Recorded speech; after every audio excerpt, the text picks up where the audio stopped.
Yo, what's up, guys? Mic check 1 2. What's up, Matt Shepard? What up, Tuska, Mayan, Lion? How's it going, everybody? Can you hear me okay? I'm just gonna get right into it. I'm starting to stream a little late today. Welcome, welcome. Now is my one time in the day that I can game. Maybe tonight too, after everything's all done.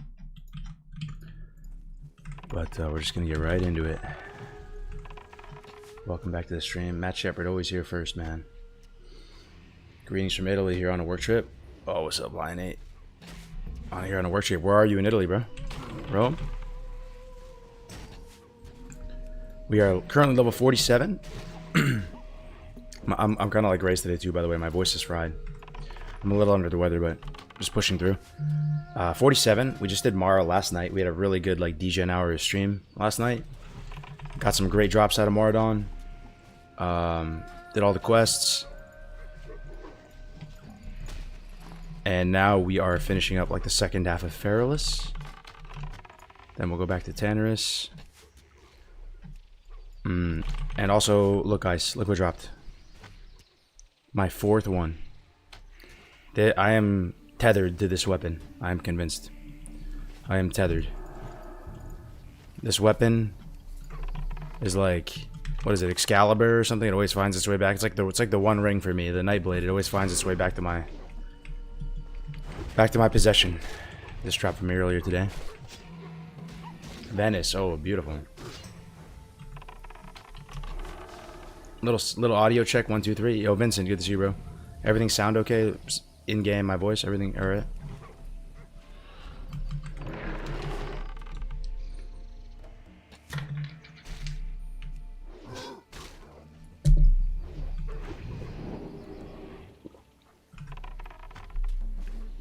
Caught me at the gym again. What are you working today, Donnie? Good to see you, bro. I've been seeing you every stream, Donnie. I feel like you weren't in my streams before. In the years past, like I feel like you're kind of new. And I appreciate it. What are you working today, my boy? As for me, I did my class. Then after, I did some shoulders and some arms. Hey, Peepo Clown, good to see you, bro. What are your thoughts on TBC and Wrath of the Lich King? I like them both. I have nostalgia for both. Classic WoW to me is the trilogy. Vanilla has 90% of my heart. TBC has 5% of my heart. Wrath has 4% of my heart. Retail WoW has 1% of my heart. I don't know if that makes sense, but that's like where it all stands. I'm overwhelmingly still a vanilla Andy, but you know I do have love for TBC. I do have love for Wrath. But you know, pretty much 9 times out of 10, if I have the ability to just play vanilla, I'm gonna be playing vanilla. Good to have you in the chat, though, spirits. How are you doing, Brass Bat? Shoulders and hamstrings today. Just hamstrings. That's random. You don't want to do your quads and the rest of your legs? Just hammies? Hard targeting the hammies? Yeah, so the reason why we're killing these is to get the long, elegant feathers, and they have a pretty miserable drop rate.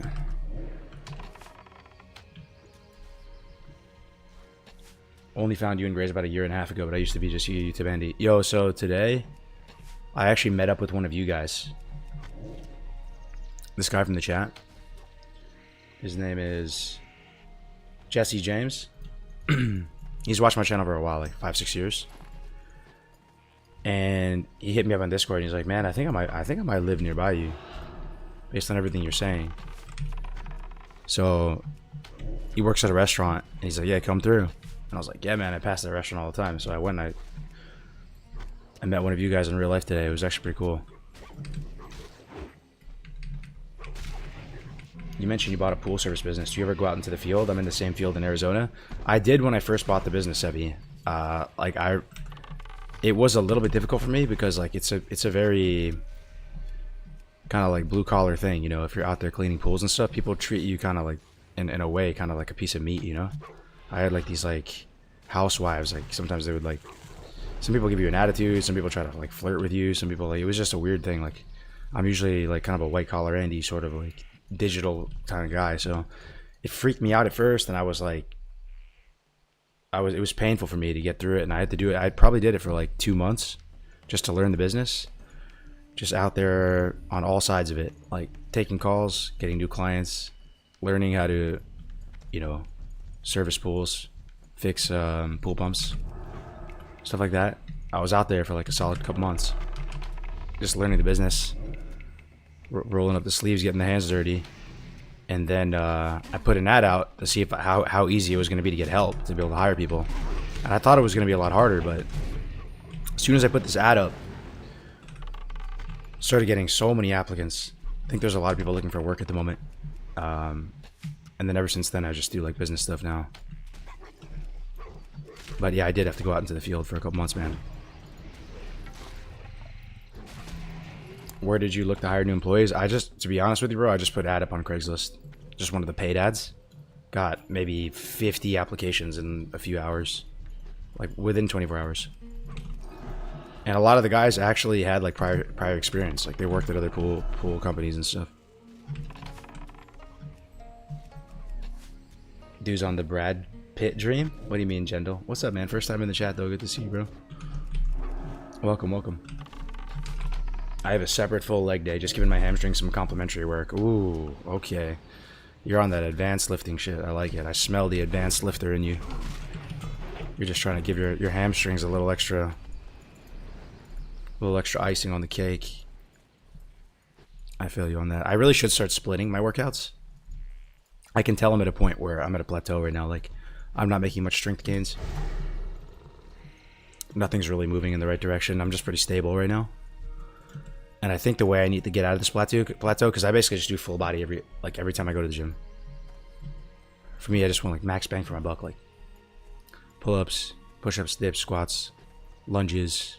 You know, I can't just do like an isolation exercise. Like I feel like it's not real or something. Like I want to do more, you know. So like I can't just do shoulder press. I have to do like bicep curl into a shoulder press or something. But that's kind of hurting me, I think. So I need to start splitting my days up and just doing like, you know, chest on one day and back on another day.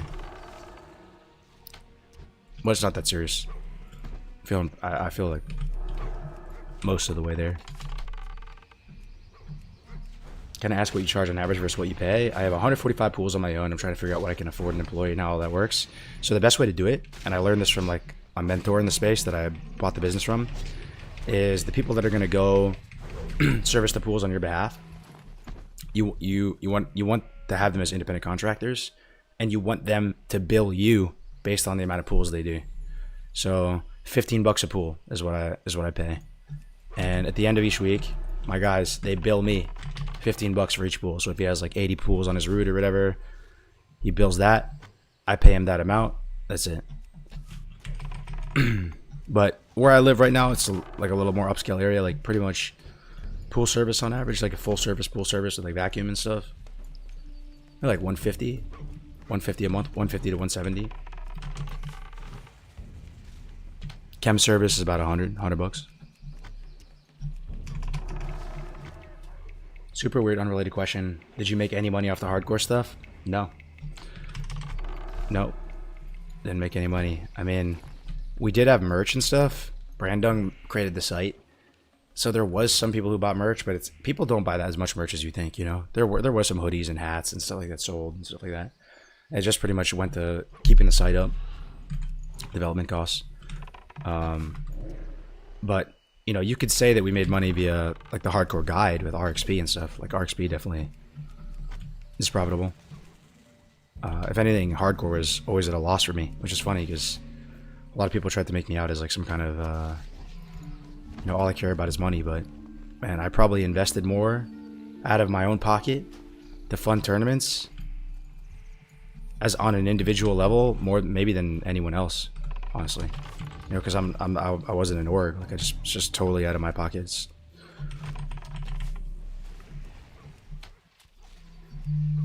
I'm at 125 to 140 a month. How do you trust that your 1099s won't try stealing your clients? They might, but they're not that motivated, I don't think, bro. And even if they do, it's like a high turnover business, you know, the pool business. You're going to lose customers and gain customers all the time. It's like guild recruitment. You got to be ahead of it. So I actually pay for new clients. I have another like kind of marketing vendor, and they go out and just like get the clients for me, and I pay them an amount. And they guarantee the clients for up to 3 months. So if the client, you know, cancels service within a 3-month period, they have to replace the account. And it's like insured up to 3 months. Yo, Fan-O with the Prime. Thank you so much, Fan-O. Welcome to the community, my friend. I appreciate that very much. Welcome, guys. We're doing some vanilla gaming today. Trying to catch up with Grays and the rest of them. I appreciate that very much. I'm sorry, my voice is pretty shot today. I'm gonna try my best to talk and respond to everything. Man, these feathers are miserable. Do you guys happen to know what quest this is for? The long elegant feathers? I'm kind of forgetting right now. I don't have the quest, but I think RXP wants me to get them so that when I pick up the quest, I can just turn it in instantly. If anyone happens to know, I appreciate it. But like Blizzard never came to you after they made hardcore servers themselves. Kind of fuck, not gonna lie. Yeah. No. No. We did work with them a lot throughout the whole process too. Like even, I can't really get into details, but like it was a long time coming. But it's all good. I'm just happy to see it become a reality, man. That was a dream come true. And they did give credit to the hardcore community, right? You know, not all the time, but on a few occasions they were like, you know, this is here because of the classic hardcore community. So like that was legit. You know, because they could very easily be like, no, this is our idea, like, get fucked. We made Diablo. We always thought this was a good idea.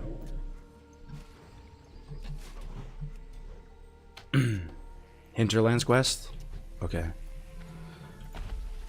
Like, the drop rate is really bad. Really, really bad. I feel like I've killed 100 of these and I have 3 feathers. I'm like about to move on, honestly. Really bad drop rate. Yo, how you doing, Flo? Same to you, man. Hinterlands quest. Hey, Immortal, first time in the chat. What's up, bro? How many pools do you have in total? Maybe about 160. I have 2 guys and they have about 80 pools each.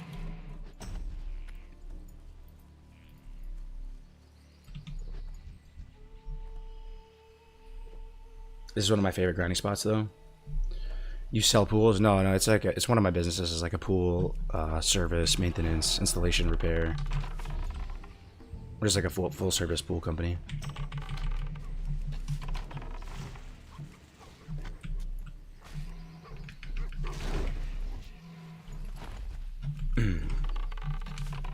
Just on break at work, saw you went live, so figured I'd come hang out for a minute. Hell yeah. Appreciate that, man. Thanks for stopping in. Leave the stream up if you can.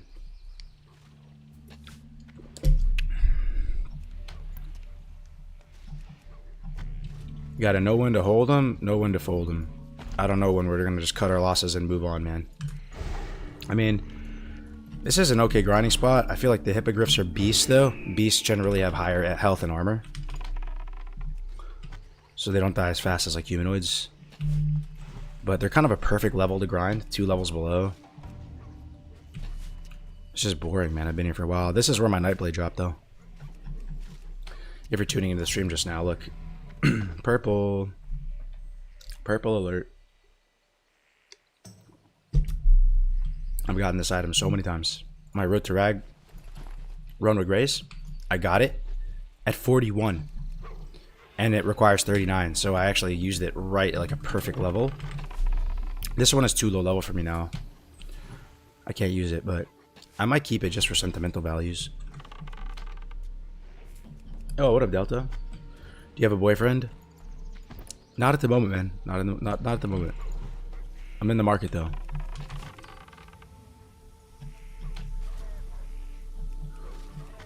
Yo, what up, Vincent? Me too. Nice, dude. Yeah, it's hard out here for a vimp. It's the second quest chain of a 3 that gives an average green leather gloves kind of decent XP, though. Oh, we got one. Look at that. A fourth one. I'm going to do a stopwatch and let's see how long it takes before we get another one.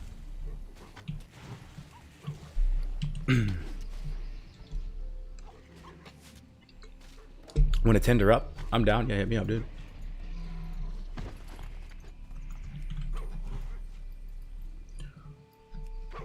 Can we go 2 for 2? No shot. No shot.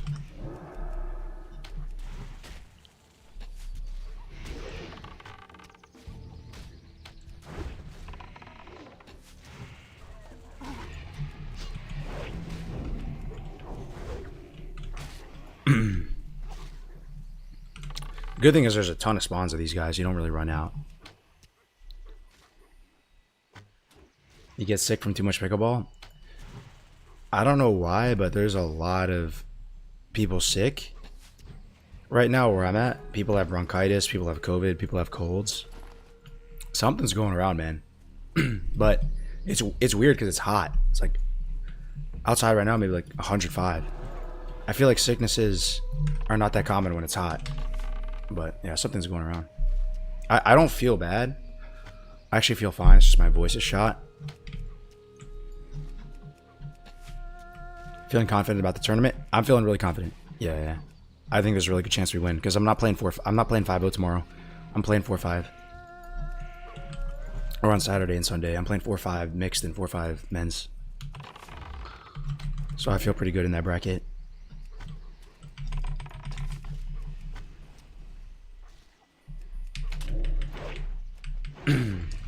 Cargo's, you're money savvy. Would you pay off your house if you could or invest the money elsewhere? I'm actually not that money savvy, bro. I'm pretty dog shit at saving money. I'm pretty dog shit at... I'm pretty bad with money, man. But I do like... My saving grace is that I'm entrepreneurial, you know? I don't think they're the same thing. But what I've learned over time from the people in my life that are smarter than me is that it just depends on your interest rate. If your interest rate is really low, like my house is 3%. Yeah, it's not worth it.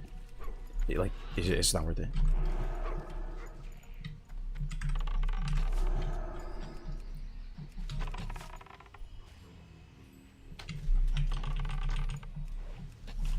But if you have a high interest rate, then you know that is a, or if you have like PMI on your mortgage, you know what I mean? I don't know what that stands for, but basically you have to pay more money.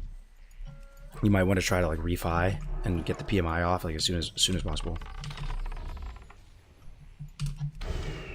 Why are you thinking about? You did you just come into a bonus or something? You're thinking about paying your house off? It's a good problem to have. Gonna post the match on your gram? Maybe yeah. I'll definitely post some pictures from the tournament on the gram. I'll definitely post some pictures. Maybe I could try to Instagram stream some of the matches. Here's my Instagram if anybody's interested. This is where I put all my fitness stuff. Pickleball. There's the gram. I'm trying to grow it a bit. Still at 4.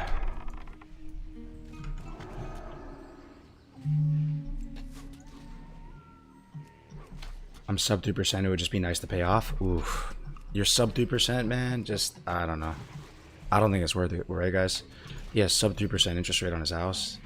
I know it feels nice to pay it off, but in reality, you could do other stuff with your money. You know, you could even just buy like a CD at the bank. It's probably higher than 3%. It's probably like 6%, and that's guaranteed. You know, you just lock the money up for a few months and you get a guaranteed amount. If your mortgage interest rate is 3% and you have an investment that can make you, say, 7%, paying off the mortgage loses you 4%. Yeah, exactly. I was just in Kansas City for work and they're doing PickleCon there. Yeah, dude, pickleball's taking over. Such a fun sport. I think all you guys will end up playing pickleball because we're all kind of like boomer gamers and we're getting up there in age. You'll run into the sport sooner rather than later. And you'll remember me when you do.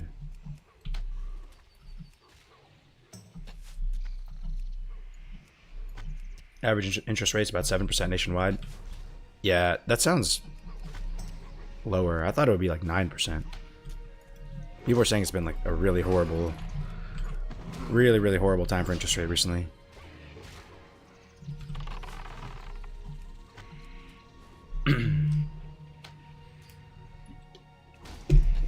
I played it once a few months ago and it was way more fun than I remember being in gym class. Check it out. We have entrapment. Look what we're about to do to these hippogriffs. Come here, Wolfie. Put this down. Oh. Never mind.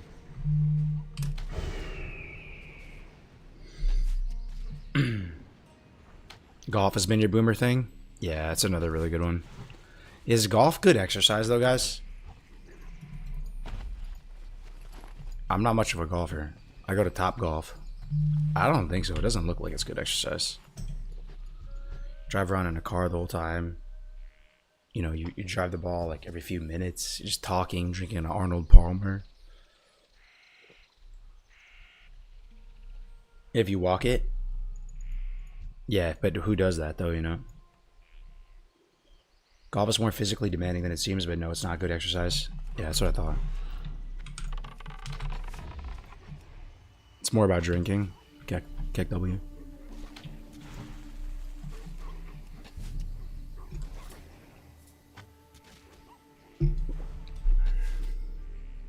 I mean, every president plays it. How fit do you need to be, lol?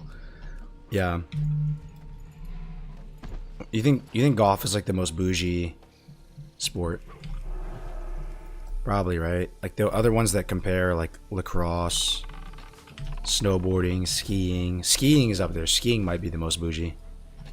Expensive ski outfits and designer skis, and you have to go to destinations. Tennis? I don't know. I don't think tennis is that. It's in that same bracket, but I don't think it's the most like top. I lift weights for exercise. Golf is just for fun, socializing. What's your diet look like on a typically average day? On a typically average day, I wake up. I get in the car with my wife and my daughter, and we drive to a coffee shop or some breakfast spot. And you know, we don't really do family dinners together as a family. We more do like family breakfast together. That's our thing. So we try to take some time to spend time together in the morning, and my daughter loves it. That's why she just always starts chanting breakfast in the morning, because she spends time with us. So I'll go get 2 coffees, 1 large iced coffee, 6 cream, 6 Splenda, unsweetened coconut shot or unsweetened toasted almond shot, something like that. So that's probably like 150 calories in cream. And then I'll also have a hot coffee with cream. So that's probably 150 calories there. So maybe like 300 calories in the morning from coffee. Then I like fast for the rest of the day. Obviously, I just had a little insulin spike in the morning, so but it goes up and then it goes down. Work out, do my class. Then I'd say around noon, I have my lunch. And generally speaking, my lunch is like my one big mental health, high satiety, delicious, normal meal of the day. It could be soup dumpling like xiaolong baos with garlic string beans and some soup, or like a banh mi with soup, or you know, fried Brussels sprouts with pancetta and a Cobb salad, something like that. And then after that one big meal that has like a good amount of carbohydrates, protein, all that, I kind of switch gears and I start supplementing with protein. And that holds me over for the rest of the day. So I'll have shakes, bars, cinnamon rolls, Pop-Tarts, any combination. And I like boost up the macros until it basically hits about my body weight, which is about 180 pounds. So, you know, I maybe get like 10 grams of protein from the cream in the morning, then maybe 50, 60 from my lunch meal. And then I have some work to do. I have about 100 grams of protein I got to make up for in shakes and stuff like that. And that's pretty much it for me.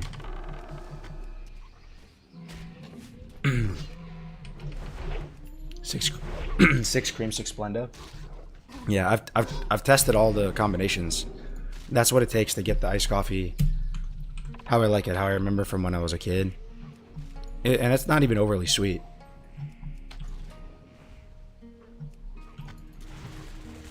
I'm on iced black coffee every morning. Yeah, that's the way. And then sometimes, man, you have to course correct, right? So my routine is when I get up in the morning. First thing I do when I get up in the morning, I know you guys do the same thing. Take a piss. Wash your face, get your bearings. First thing you do, go to the scale. I have 2 scales at my house just to like to double check the reading is correct. And they have these little sensors on it that can detect like, it's not that accurate, but it can detect like body fat, skeletal muscle mass, and inflammation / water rate. So first thing I do in the morning is I check that. And you kind of have a gut feeling like, oh, did I have a clean day of eating yesterday? Is this going to be higher or lower? And you just have to kind of like feel it out, you know? So sometimes if it's higher than you think, and you're scratching your head and you're like, man, maybe I have been messing up with my diet. Maybe like I underestimated the amount of calories I've been eating. You have to course correct, right? So you have to cut little pieces, like a couple hundred calories here, a couple hundred calories there. So when that happens with me, I'll either do in the morning time, instead of spiking my insulin at all with the cream and the milk, I'll skip those. I'll just have black coffee like you said, or I'll have an energy drink, you know, from the gas station or whatever. And those have 0 calories, or some of them have like 5 or 10. And that'll save you a couple hundred.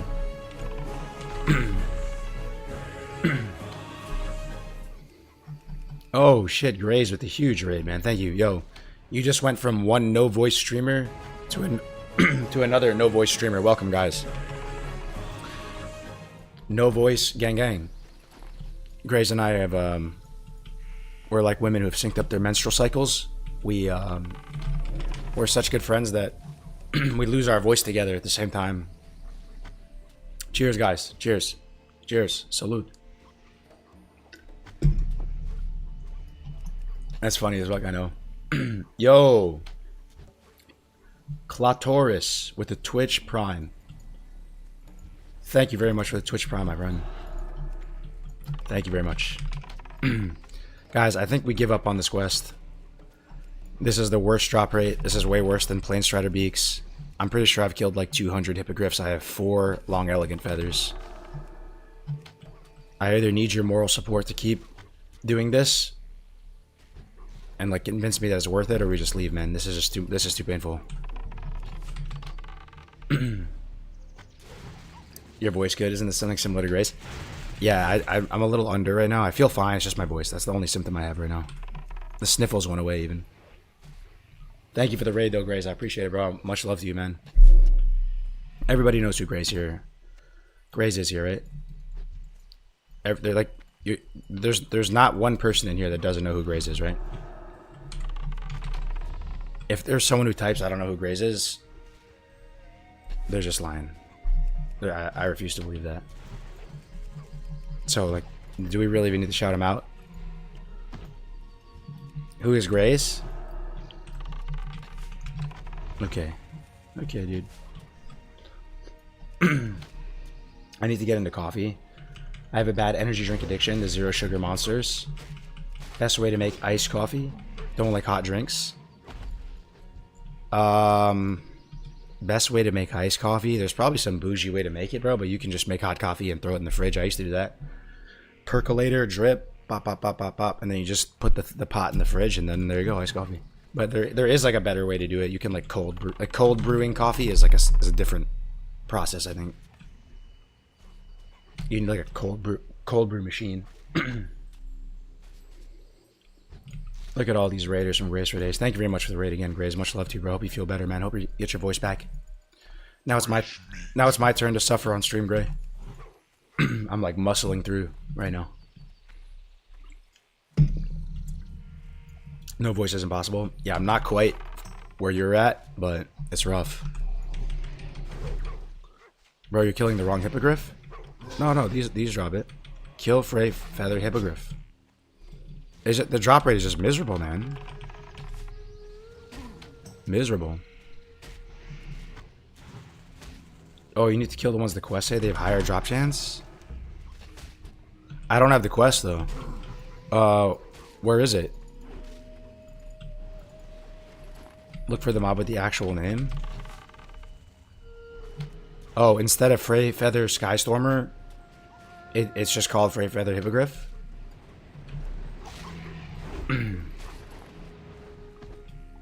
Oh my god. Bro, where were you guys this morning? I've been here for so long. Those are supposed to be right here, though. Maybe it's a little deeper. Alright, let me look around. Frey Feather Hippogriff. Skystorm. Oh, you know what? It's probably towards the front then. It's probably this way.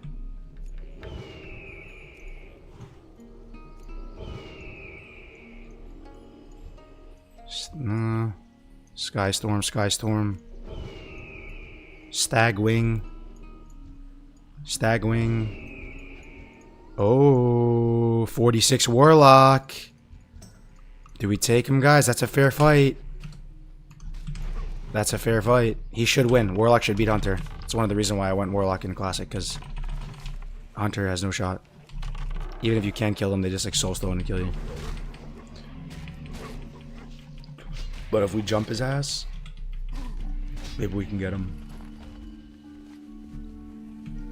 Bro, fuck off. Oh my god.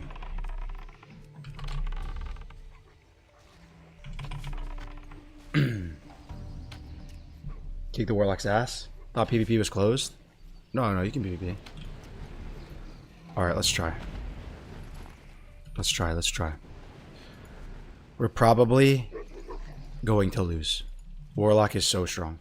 But he does have Succubus up right now, which is I think it's good for us. Like him having Void Shield is scarier than Succubus. So he's probably like Affliction. I think one dot row though, I might be dead on board, you know? There he is. I need to drop background. Okay, dude. Okay, here we go. We're gonna Viper Sting him. Holy shit, I'm melting him. Okay, there's the Hellstone. Whoops. Viper Sting again. Death Coil. Into the Fear. We gotta pray this ship. Pray this ship breaks, boys. Pray this ship breaks. Pray this ship breaks. We got potions still. Come on, my boy. My pet needs to monster mash him. I should be eating his dick off. Bro, it didn't break this whole fucking time, bro. Are you fucking shitting me, bro? What the fuck is that stupid class? Holy fuck, that's cringe. That's how cringe Warlocks are? What the fuck is that class, bro? Thank God he didn't have Soulstone. What is that stupid class? The entire fear, the entire duration, every second of it?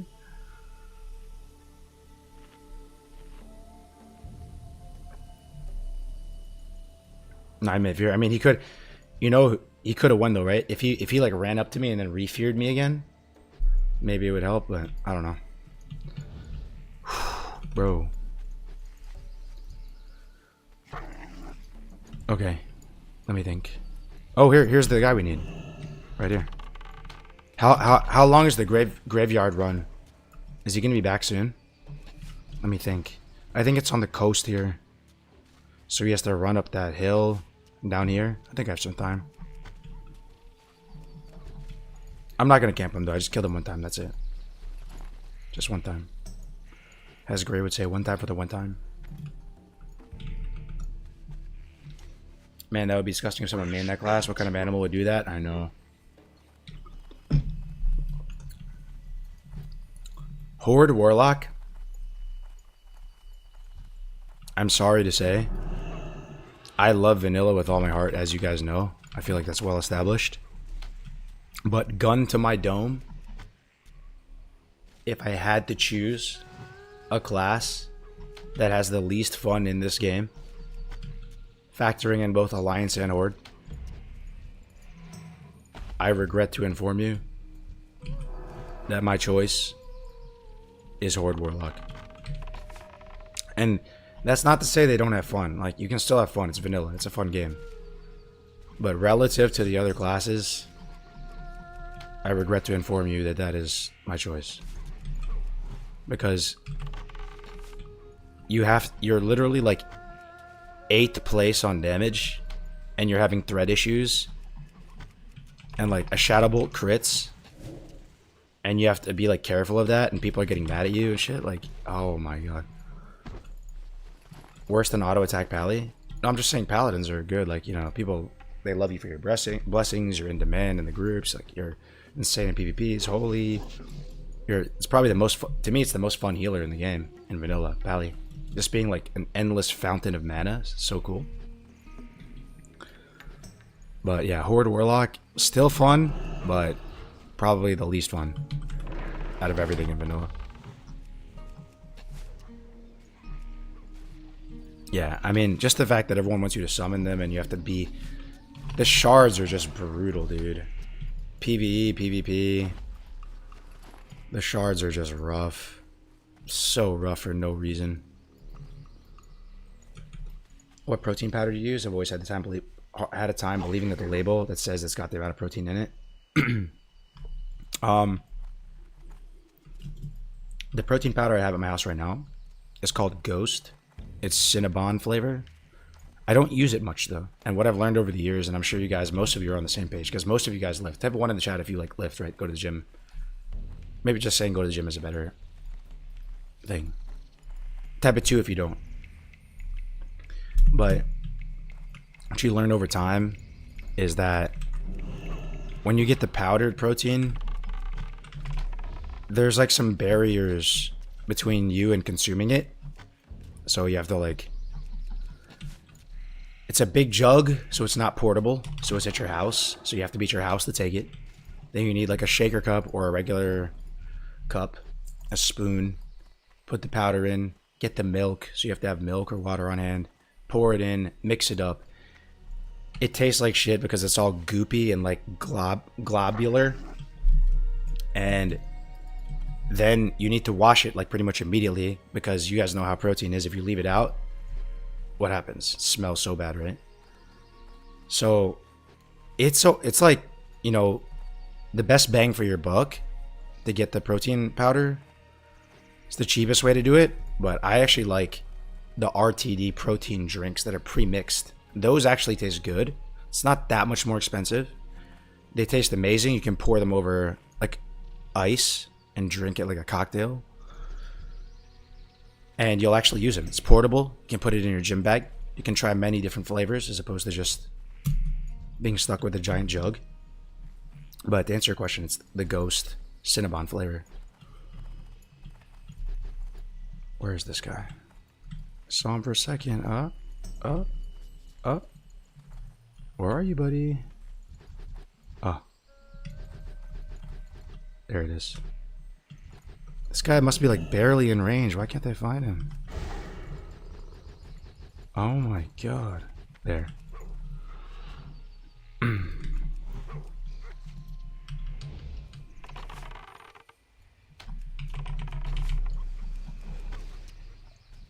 There's also something called bioavailability, so you might only be getting 40% of what you think you are. Yeah. I see. Yeah, that's like too abstract though. I feel like you can't even... There's no way to calculate that. How much of your protein per day comes from powder? Not from powder necessarily, but from shakes. From shakes, bars, cinnamon rolls. These are the Pop-Tarts I eat. I showed them yesterday on stream. Called Legendary. You can buy them at Target, Walmart. 20 grams protein, 4 gram net carb, 9 grams fiber, 9 gram erythritol. If I calculate all that, it's the majority of my protein per day. It's really hard to eat a lot of protein. Even if you eat a straight up chicken from the market, and that's one of the biggest hacks with like bodybuilding and stuff, as you guys know. Cheapest way to get a ton of good protein, just go get a rotisserie chicken, like a lemon herb joint from Rayleigh's or Safeway. Even that doesn't even have that much protein, man. And it's like hard to physically eat all of it. You know, and it has some carbs in the skin and stuff. Like, it's really hard to eat enough protein. So it's very common to get the majority of your protein from shakes and bars and stuff like that. So I'd say maybe like 60%.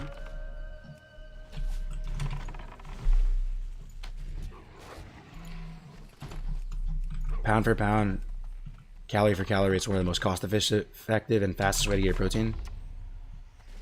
What is noodles? Let me see. I bag up my protein, veggie powder, creatine into little reusable bags when I meal plan. Yeah. Oh, shakes. Yeah, for sure. I mean, if you're really trying to be cost effective and make serious gains, and you have the discipline and the mental wherewithal and skill to do it, the best way is to meal prep. Nothing will beat meal prep because you know exactly what you're getting. All your macros are going to be like perfect, but I'm just not built for it, man. I'm not built for it. So I've had to basically kind of like master the art of eating out, but not griefing yourself. You know, there's little tricks you can do, but I can only go so far. Like, I don't think I can really improve much my physique and my strength and stuff from here unless I meal prep. Because I'm kind of just eating like normal food and then supplementing with shakes and stuff. How is macro IRL different than a macro in WoW? That's funny. Ground beef meal prep is the most cost effective but worse for morale. Okay, we're doing better, guys. You guys were right. These hippogriffs are dropping at a much higher rate. We'll stick it out. Bro, do cooking streams we will learn together. I'm a decent cook, man. Like, I can cook a good steak. I've mastered my steak game for the type of steak I like. You know, how I cook a steak, go to the market, go to the butcher. I know you guys have your method too. I think it's called top loin, like New York top loin. It's an 1.5 inch steak. I don't like the steaks that are too thick. It's harder to cook, right? Like the filet mignon is more expensive and stuff, but it's too like it's too big, man. It takes too long to cook, and you have to like put it in the oven and shit. Like, for me, I get the top loin 1.5 inch steak. You leave it out in your kitchen so it goes to room temperature, but it's still wrapped up nice, right? So, and then you season it a little bit, salt, pepper, put it in the pan. It's 1.5 minutes on each side, but I start doing the sides first. So the side of the steak, you know, you basically take the two steaks, you put it on its side, and you just hold it there. You cook the side, then you flip it, and you cook the other side, and then you put it down, and you cook it there, and then you pretty much add your garlic, your butter, your thyme, whatever you're going to use to season it, mushroom, whatever, on the final flip. Very important, or else the pan's going to smoke, all the stuff is going to burn. So it's on that final flip. You flip it to the final side, then you add all of that. And then, once it's cooked, if it still needs to come up more in temp because maybe you fuck something up, you can put it in the oven for a little bit. Or if it's good, you just put it on the cutting board. You let it rest there for a little bit. Slice it on the cutting board. Let it absorb all the juices. And then I just eat it off the cutting board. It's more tasty that way, and you can season the cutting board. You get sick overnight? I was sick yesterday too, Avisu. I feel okay. It's literally just my voice. It's frustrating.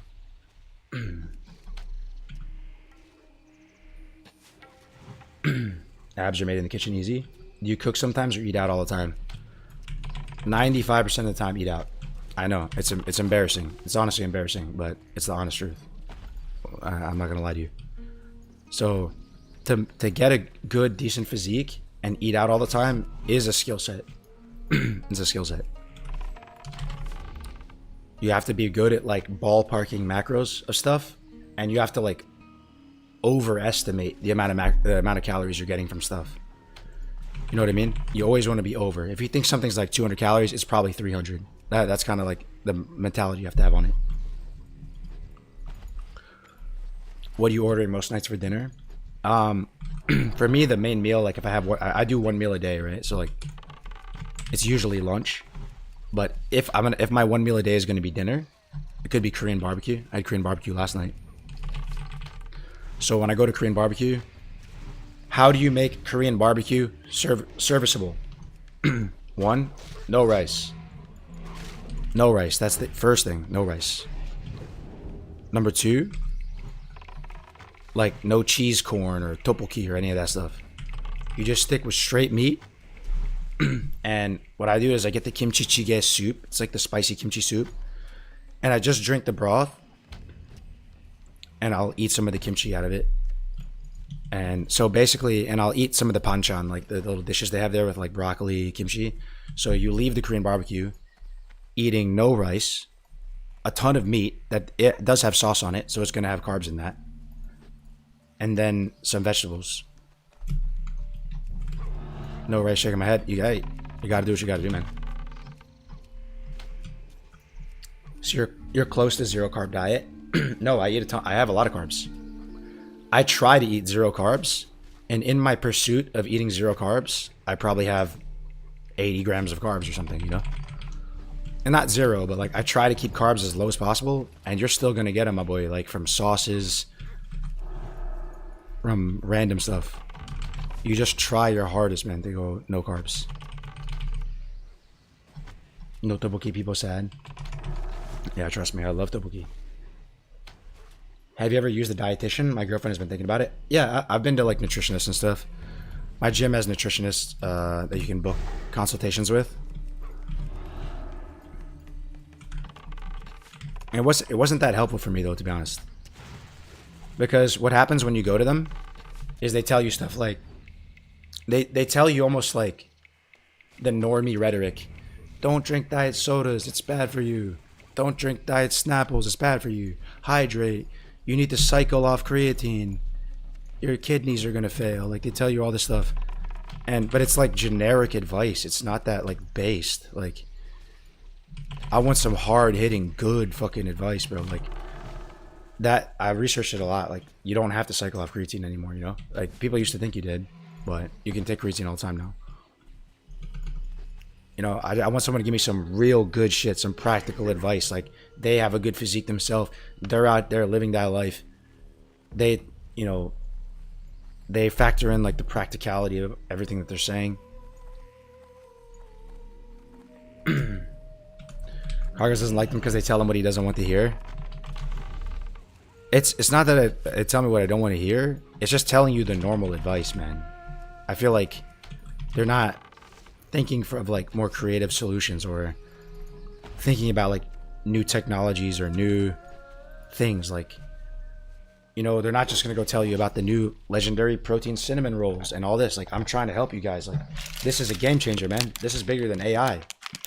You can eat Pop-Tarts and get abs now. On God, like you can eat cinnamon rolls and get abs. This is like real life. This is not like a made up. This is not made up. No, that's what I want to hear. Or I want to hear about,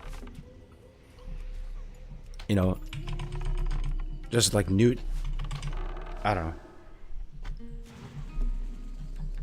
how much sugar is in one of those rolls. They're all pretty similar in macros. So like this Pop-Tart right here, 20 grams protein, 8 grams fat, so a good amount of fat, 1.5 grams saturated fat, 22 grams total carbs, but 9 grams is fiber, so you subtract that. Total sugar less than 1 gram, and then erythritol 9 gram. So erythritol is like the sugar alcohol they use, which is a carbohydrate, but it has no insulin response, and your body can't use it for energy, so it just passes through your system. So that's why 9 gram fiber plus 9 gram erythritol, 18 grams, minus that from the 22, you're at 4 gram net carb.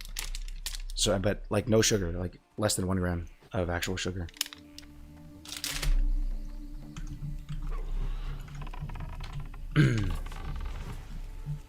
I went to a nutritionist once and he called me crazy for fasting.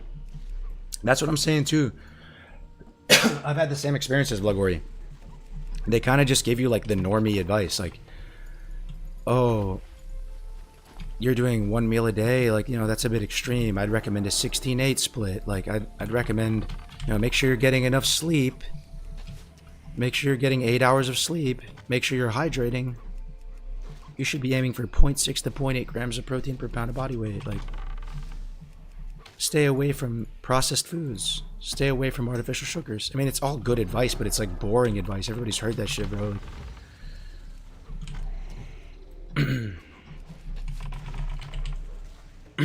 What's the Pop-Tart brand? I'll check them out. It's called Legendary brand. They sell them at Target and Walmart.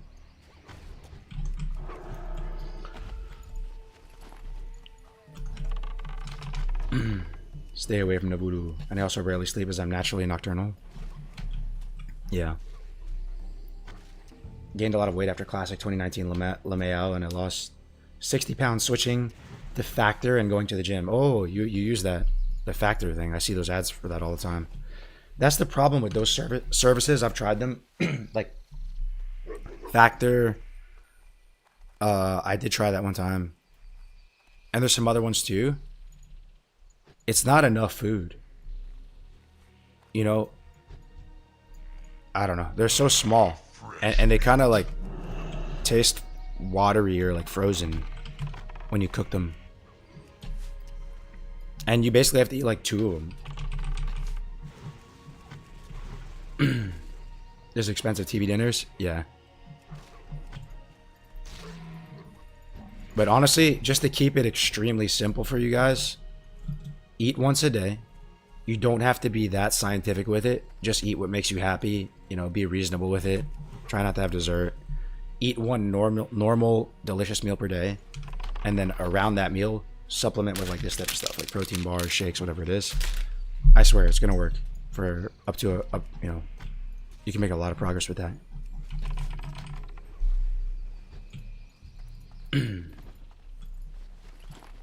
There it is. Finally done. I tried to do meal service for kids stress-free. Yeah, we do that for my daughter right now. Yeah, we have that. All of her meals get delivered. And it's really, really healthy and stuff. They like put vegetables in the pasta and stuff like that. I think sustaining a healthy gut microbiome isn't talked about enough. True. But the thing is, Jasny, is it's kind of an abstract thing. Like, how do you measure what your healthy gut microbiome is? Like, do they have test kits? You have to go get labs done. It's so abstract, and it feels like you can't control it, you know? Just eat some stuff. You know, just eat lots of nutrient-dense foods and hope for the best. Like, how do you measure your microbiome? But it's wild. Yeah, they have stuff like fecal transplants now. Like, that's a real thing, and it actually is really effective. It's crazy. I've heard people say, like, if you have it's one of the biggest factors on if you can eat a lot of food. Should we kill this guy?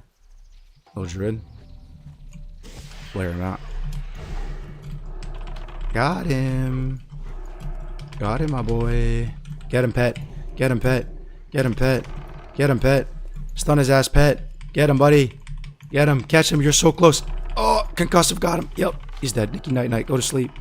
Go to sleep. Go to sleep. Just one time. Just one time. That's all.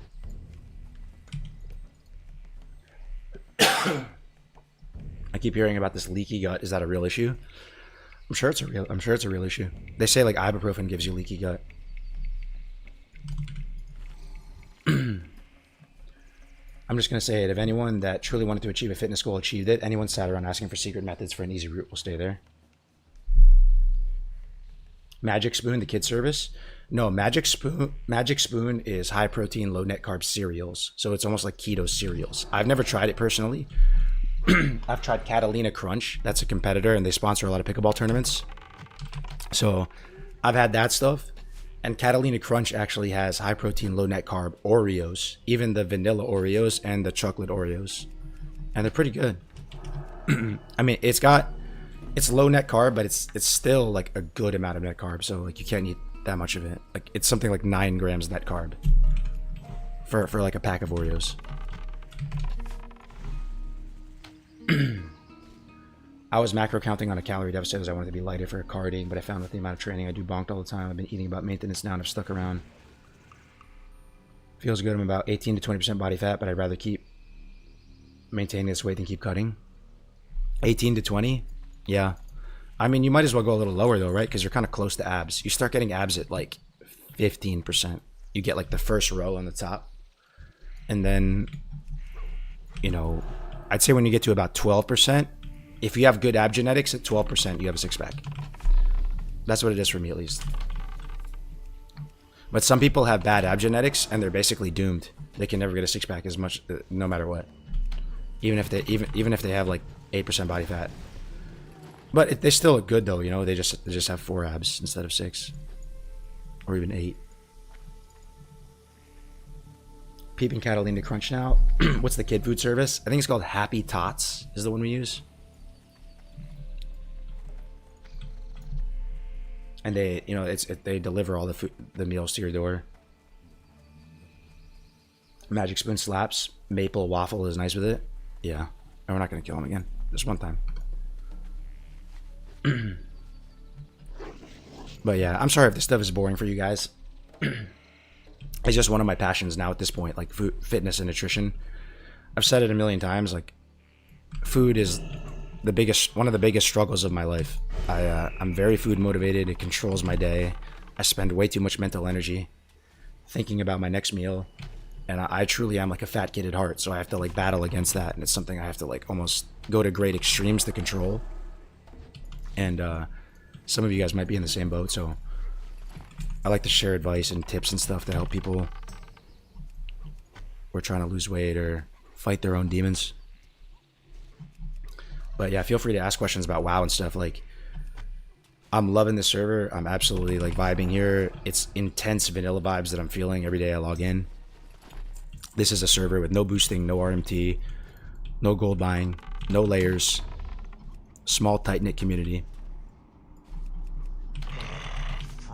Basically, the entire Christmas wish list for Fresh is here right now in Deviate Delight. You can't transfer on. You can't transfer off. It's beautiful. Honestly beautiful. I'm in the same boat. Natural fat kid in a chiseled body. Yeah, I feel you, bro. It's almost like I imagine it's almost like cigarettes. You know how they say you quit smoking, but you always crave a cigarette?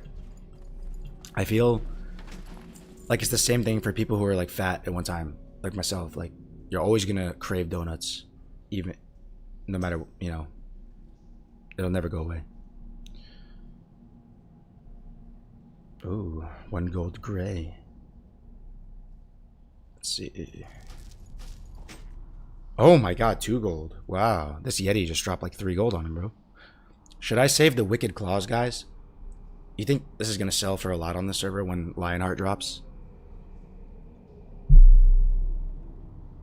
Or is it too far out?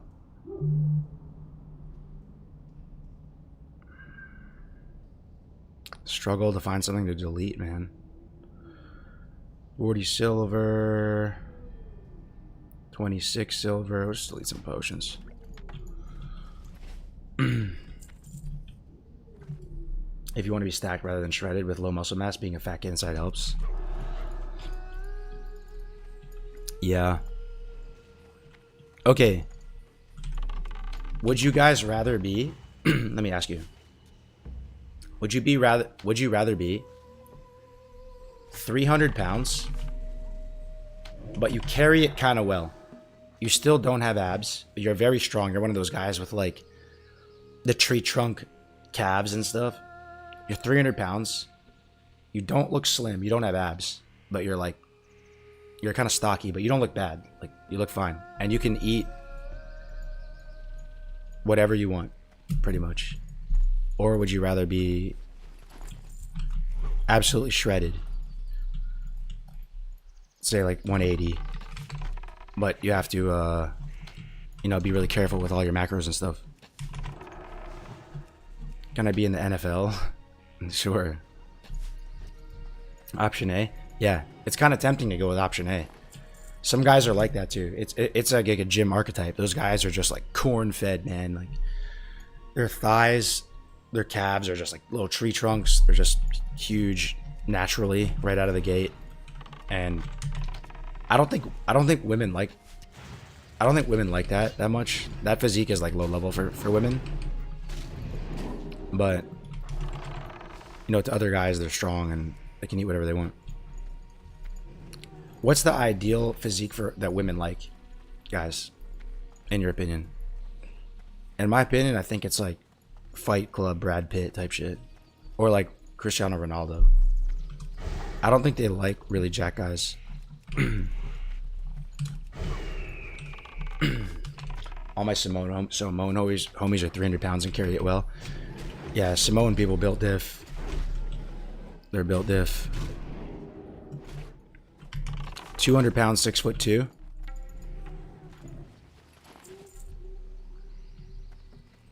I think lighter. I think if you polled women, they'd want 6'2". I'm with you. I think that's the best height. Women, I think that's the most attractive height for women. Any higher than that, I think they would get a little bit. It would be a diminishing return. 6'2", but I think it would be like 180 or like 190. So like more shredded.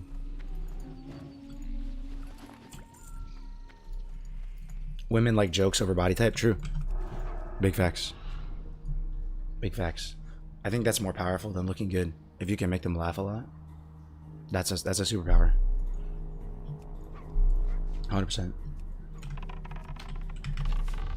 I think most either like Brad Pitt Fight Club or like more jack guys who are less shredded but bulky. Just in my experience, I feel like the women I've encountered, they don't like they don't like guys that are too big. Like they have too much muscle. It like freaks them out or they think it looks bad. And even for me at a time, like I was never really huge like that.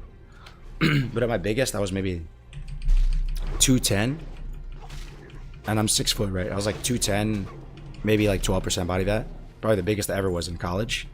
Even at that point, like suits and stuff don't even fit you well. Like they look really weird. You have to get everything like custom tailored.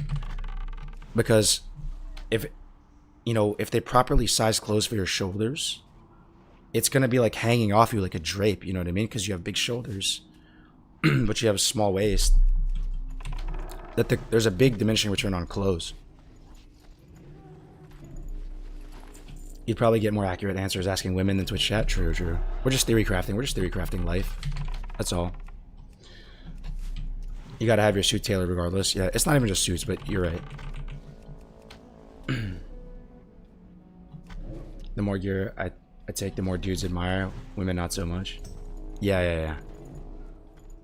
That is true. That is true. Alright, we can get off the fitness now. Let's talk about WoW. Let's talk about vanilla. Let's talk about other stuff. We spent a lot of time talking about fitness. I mean, I could sit here and talk about it all day, but I think most people are here to talk about the game. But yeah, I'm enjoying the server a lot. I feel like we're onto something here. Graze's channel is in a good spot. OG Jeffrey's channel, really good spot. I'm pretty happy with where I'm at right now. We kind of have like a little vanilla TV show forming on this TV Delight server.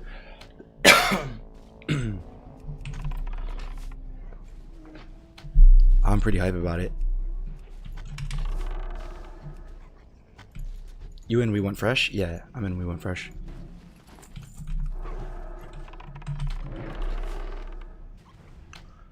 Is the server fully developed? Like people have Crusader, Lionheart, etc. So this is a RPPVP server, and the reason why they chose it is it's the only server that is completely dead. There was like no guilds rating, and the auction house was totally dead.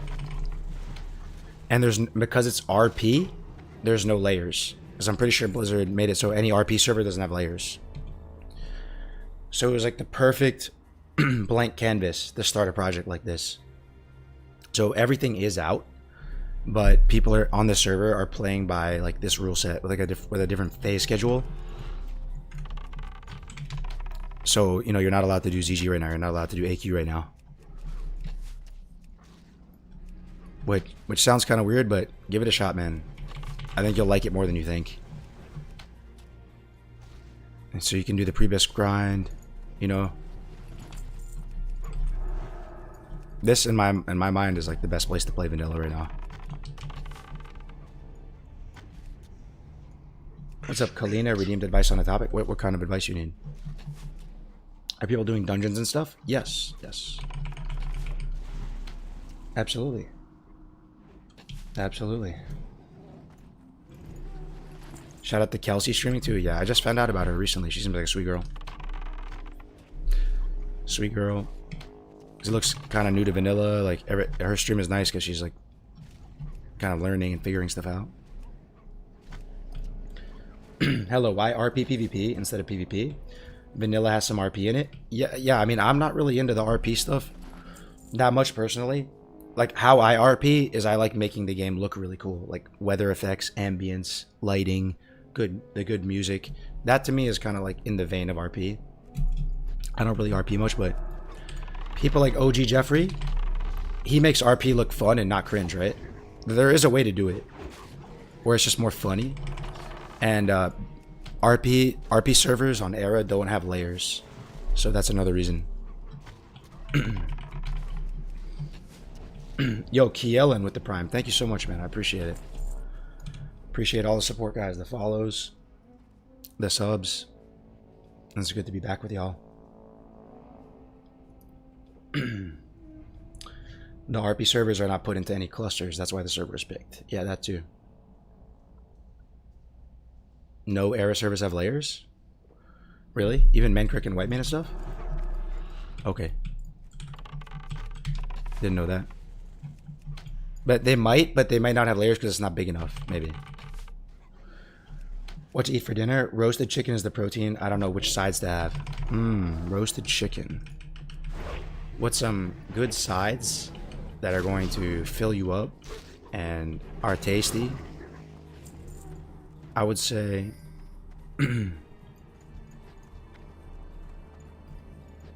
Brussels sprouts. Brussels sprouts slap. Since when did Brussels sprouts slap so hard? People used to like joke around that, you know, Brussels sprouts are like the grossest vegetable. It's like the most tasty vegetable on God. They're delicious, man. If you like air fry them or pan fry them, or honestly, even if they're soft and stuff, it's fine. Yeah, Brussels sprouts so good.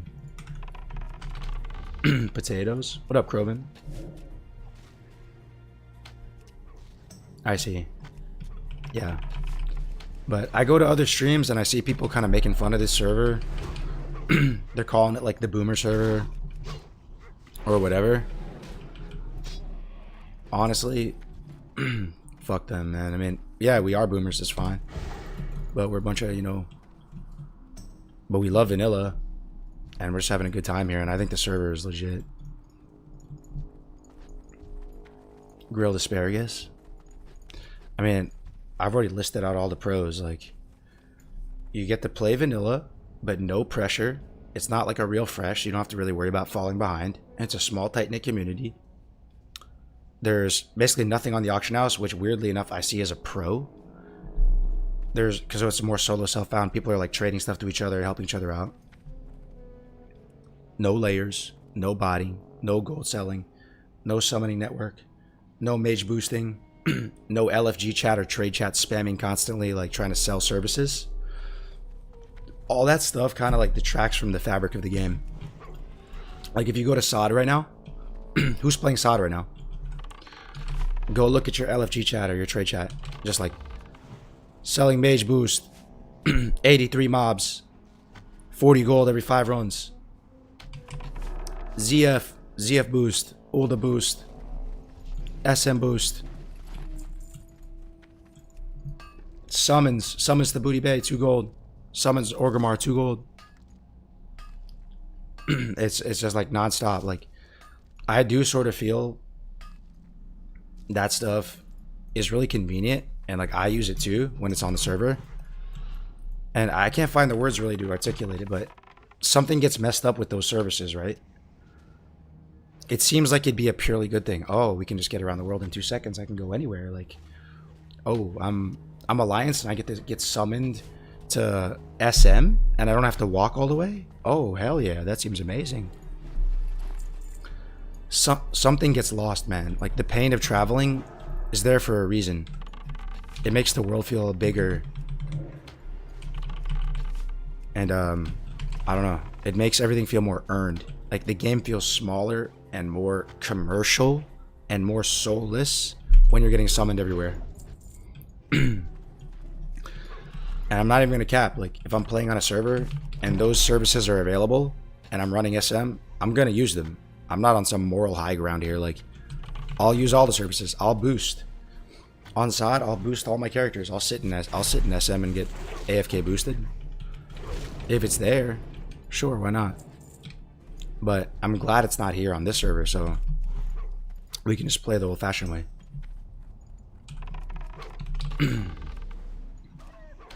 Is there Battlegrounds?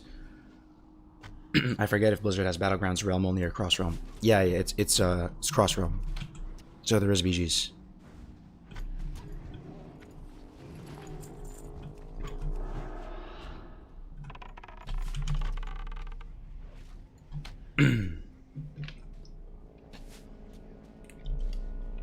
Sounds like playing Classic Mage.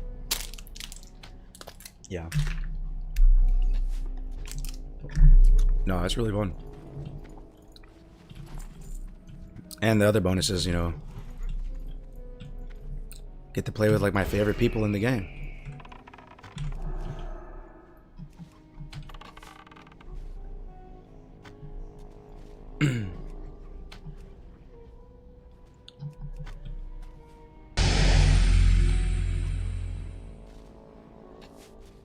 Is Rend about to drop? I'm not sure.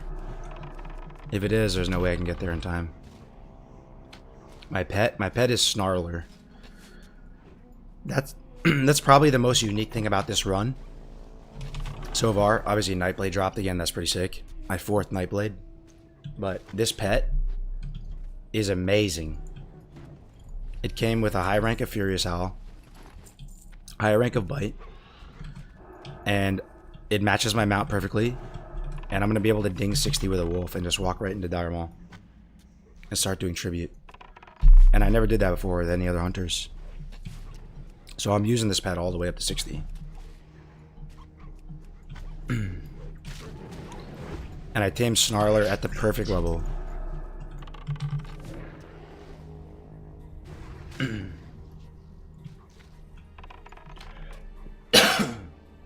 Pet is actually best. Nightblade again. Car got GMs on speed dial. Yeah, I know, man. This weapon. What is that? What is that weapon in, like? It's like a fairy tale where the weapon finds its way back to the owner.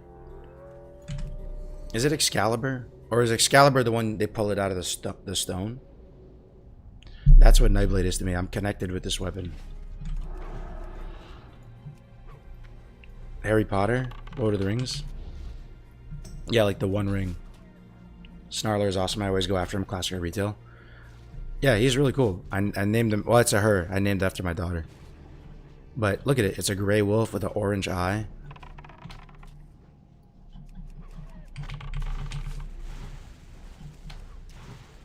What zone is that wolf in? It's in Feralus, right by Camp Mohache. Fresh meat.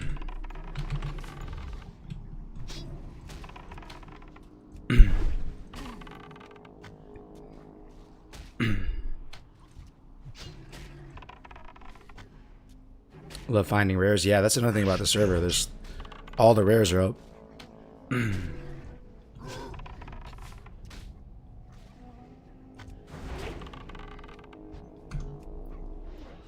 Yeah, I remember that one in one of the Harry Potter movies. They said the sword will present itself to you in your time of need.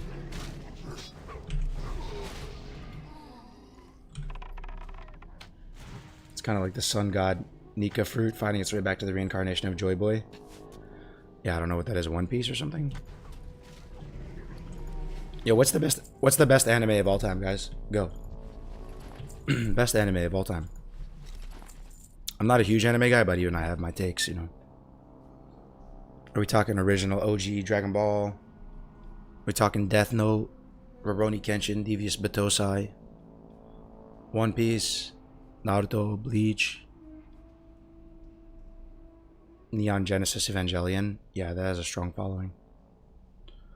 Best anime of all time.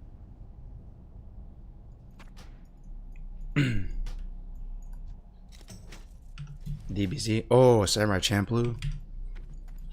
Yeah, I love that. I love Samurai Champloo. The soundtrack, right? Soundtrack's so good.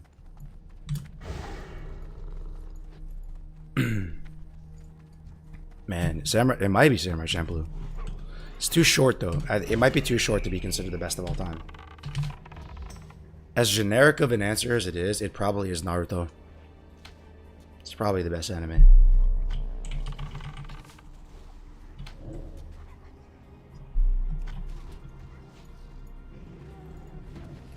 Full Metal.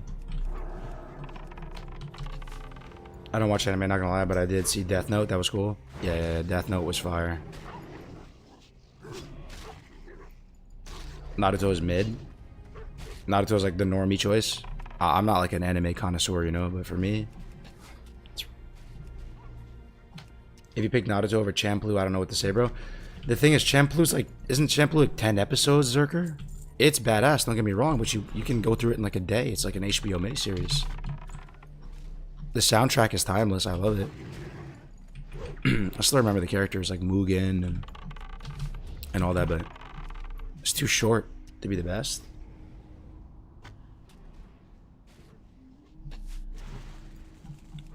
Yeah. I know what Shobek would say. I know what Shobek would say. At least I hope he would say. This whole channel is based around Bunkai.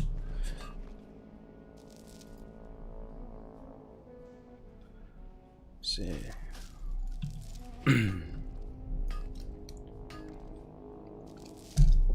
Yeah, true. Cowboy Bebop. I watched that one too. 100%. You know, the viewers are crazy today. Like, it bounces up to like 300 plus, then down to 250, then 300. It's like so erratic.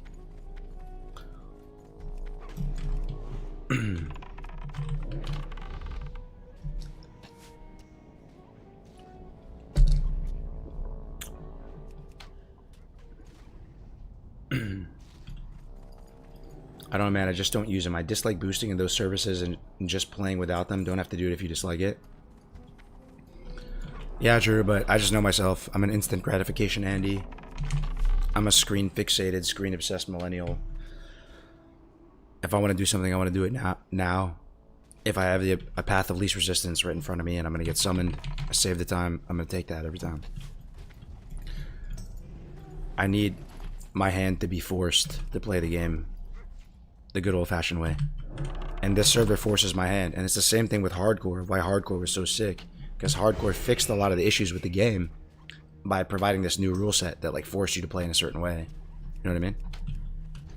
So like... Okay, let's do the chicken escort.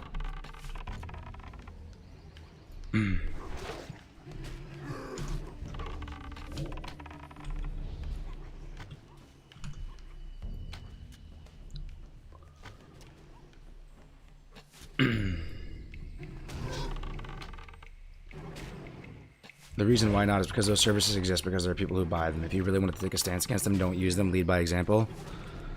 Yeah, I mean, it's true. I'm just not gonna lie to you. I do use them. It's the same thing. Like, that's why I eat.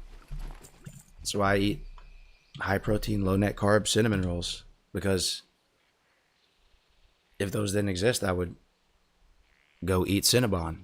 Like, you know, I'm just an imperfect creature. Like,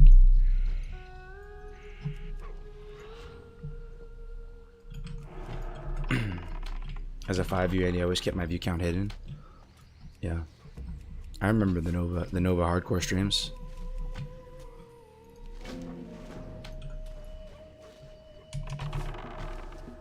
All right, we're doing this chicken quest. Should we pre-clear? Is it that hard? I'm trying to remember. I think it's pretty easy. This quest is pretty easy, right? Maybe I'll clear a little bit.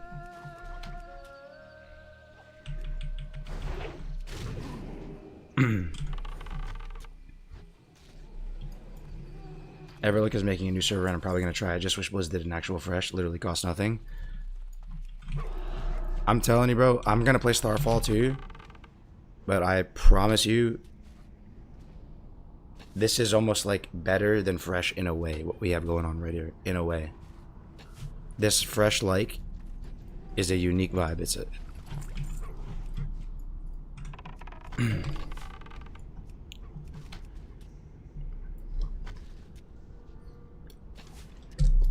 And these characters will be around, you know, till Kingdom Come, because it's on official servers.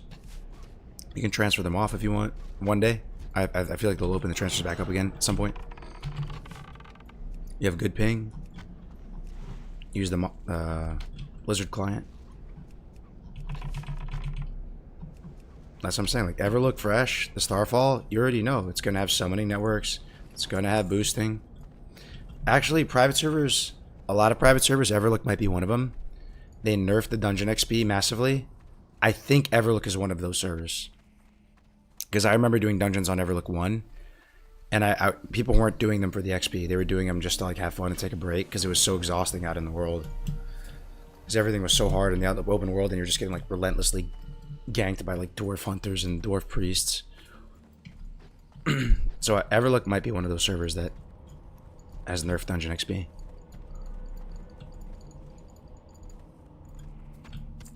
But there will be gold buying, you know, there will be a cash shop.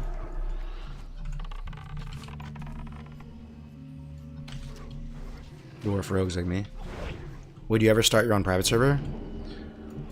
I totally would, man. If the day comes Blizzard doesn't really care about like the classic vanilla WoW IP anymore. I'm talking like years in the future. And to them it's just whatever, like it doesn't make them any more money. And it's just sitting there and they don't care anymore. I would make one. And I would keep the vanilla flame lit forever. I wouldn't do anything crazy, man. I would just run 1x vanilla fresh. Everything in the song that I made, you know? And we just do it reliably every year. We get the best developers on it. And we just keep the culture and the history of this game going. But I don't see that happening for a long time.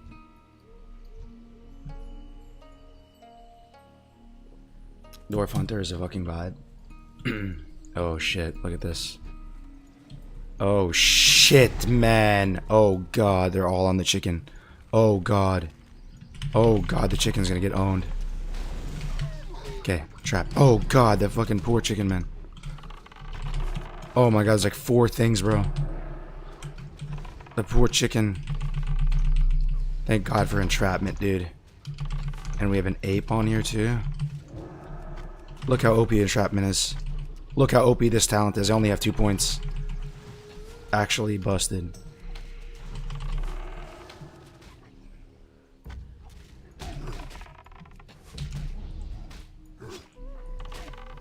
Is the chicken fighting? Hopefully it's not like running away. Oh no, it's here. It's right by me.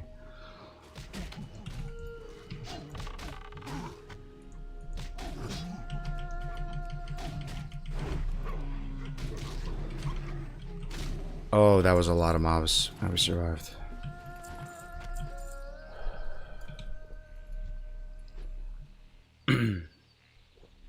Also curious, do you know about Epoch? And if so, will you try it on your spare time? I don't think so, bro. Like, I'd try Sod. To me, that's, you know, the current, you know, that's like kind of Blizzard's current stance on Classic Plus and Vanilla Plus. But it feels real enough because it's an actual Blizzard product. There's something about playing the Vanilla WoW fun servers that are private servers that it just like DOAs it in my mind for me. Like, I never even tried Ascension. I never tried Turtle WoW. Never tried, probably not gonna try Epoch, you know what I mean? It's just, I'm just a vanilla purist, you know? When a private server does a fun server, like, I just, for some reason, I can't take it seriously.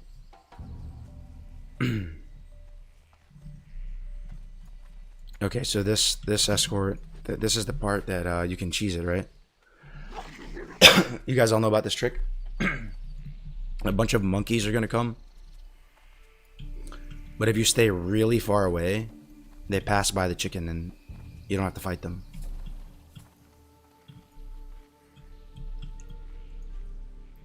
But Epoch really is just vanilla, but with new raids and dungeons.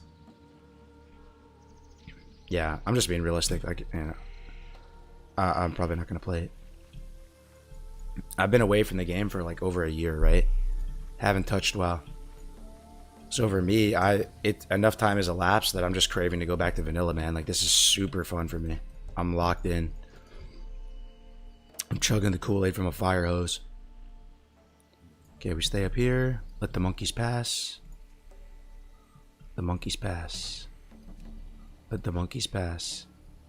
Oh, they fixed it. What the fuck?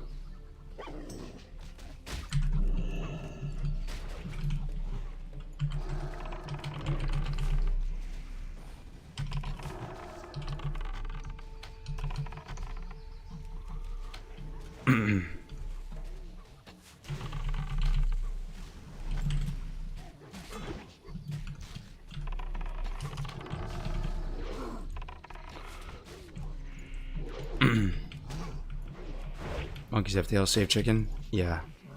It's okay. Oh, it almost died. Even that, I feel like we had a good handle on the situation and got the 17%. It does heal, though.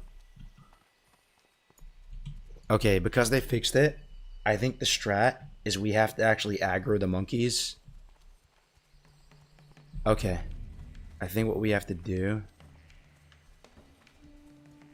Well, what's the trick again, though, then, guys? Do we aggro the monkeys on mount, lead them away, and, like, feign?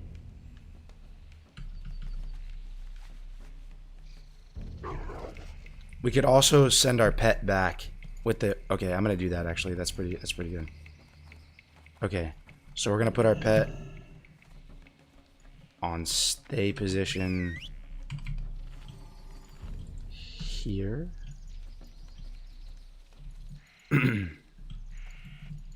Okay.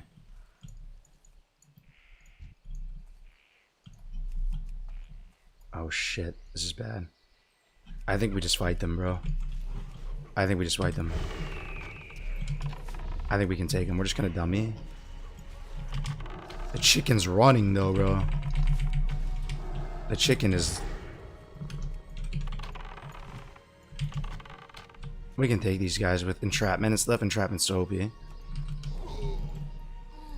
I think we're good, yeah. Battle despawn. Alright, we're good.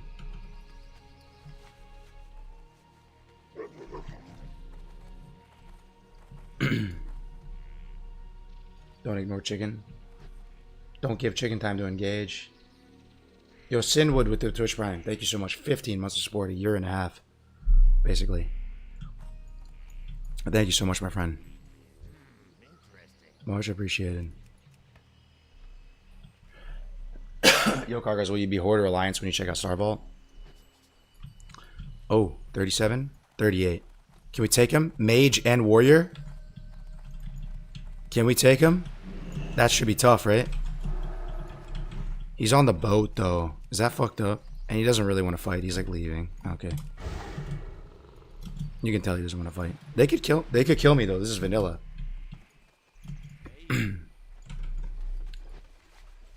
Okay, Hearth back to Hache.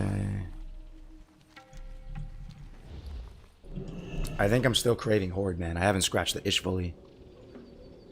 You went Rogue Horde last time and ganked me? Oh, yeah.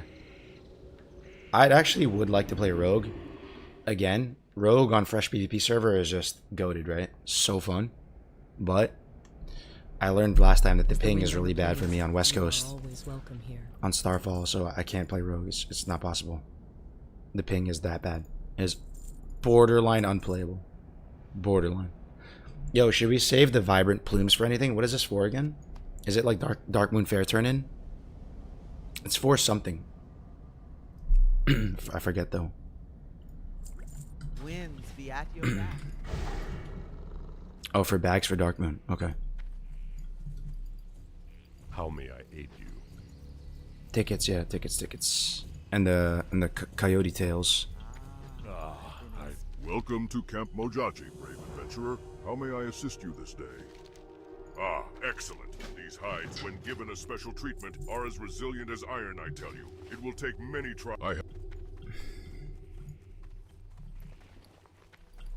Almost out of ammo. Greetings. Surely someone sells ammo in Mache. Check this guy for potions. Starting at this potion and higher, this one here, guys, greater mana potions, we'll start saving these. Like, even this is good in raiding, because the server's so dead that, you know, we need this tier of mana potion and higher we save. May the eternal sun shine upon thee. Best professions for Hunter PvE? This orb will provide us with more information about the Gordu, Engineering which we will then use in planning and their downfall, adventurer. herbalism. Although I know my enemy well, I am you. Engineering and herbalism. Looking Final for answer. something special. Ah, I've been expecting you. Okay, fly to Orgrimmar. We haven't trained in a while too, and we're 48 now. We can equip these. No, that's 49. Okay. This is 48. Nice. Nice. The rock grip gauntlets. Hail. Yeah, we haven't trained in a while. For those of you just tuning into the stream, every few minutes I'm just going to show you guys this item. This epic drop for me today. Nightblade. And if you follow my channel for a while, you know it's dropped on almost all my hunter runs. Even that, you know, remember that hunter run that I died at 57 in Winter Spring to the mountain giant? It dropped on that run. It dropped on Psalm. It dropped on the hunter before the one that died in Winter Spring. Well met. Where would you like to fly to? Why herbalism? Herbalism is just really good, man. It's just really good money making. Like,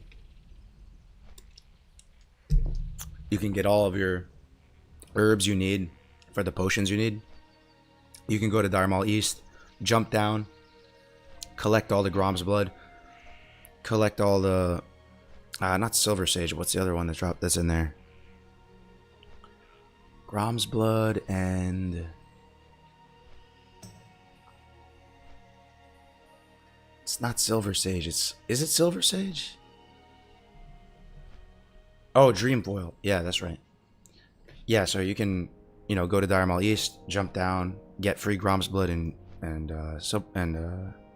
Dreamfoil. Fellwood, just doing laps there with Feign Death and stuff, just getting all the Plague Bloom you need for your Mongoose elixirs. It's just really good. It's the best. It's way better than mining. People that go mining, they always regret it. You can go mining at the start of the server because you need to level NG, right? And you know, it's nice being able to make your own C4M charges early on a server so you can do Dharmal. It's nice being able to make your own bullets. Maybe you don't have a good bullet plug. Oh shit, pause. That's that. Okay, never mind. But then you should drop mining at some point and get something else.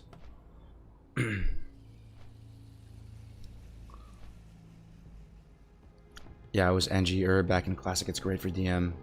Herb or Enchanting is good for DM runs. Yeah, I've never gone Enchanting on a Hunter. Is it sick, Noodles? Like when you're doing Maradon or Tribute, D'ing those blues, do you get better value, generally speaking, with Enchanting than just selling? Than just vendor selling?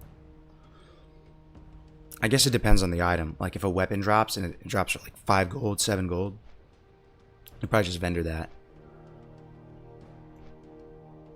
You get more from the DE generally.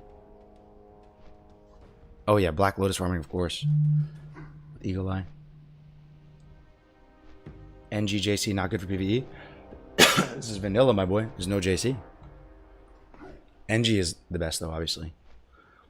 Even though you're ranged, you still sapper, you still throw dynamite on cooldown. You still use all the NG trinkets and cycle through them. Chickens. What else is there? Because you like trinket swap with Feign Death as Hunter. That's one of the unique things about the class where you can get some more value. You can go through like 2 trinkets or maybe sometimes 3 trinkets in a fight. So you can use the NG ones. It's mainly the battle chicken though. And what's the other one? The Whelpling from Onyxia? Oh no, there's a skeleton you use. Yeah, the Whelpling. The Whelpling is good. Arcanite Whelpling. Arcanite Whelpling is sick. Any way to ever catch your OG hardcore streams? Yeah, I think a lot of them are still privated on my channel. Bleeds, I gotta unprivate them, bro. But I did put most of my videos back up again. Yeah, our NG's looking pretty good. It's let's see. NG's 201 at the moment. We have a ton. We made a ton of iron grenades for PvP. It's on my alt right now.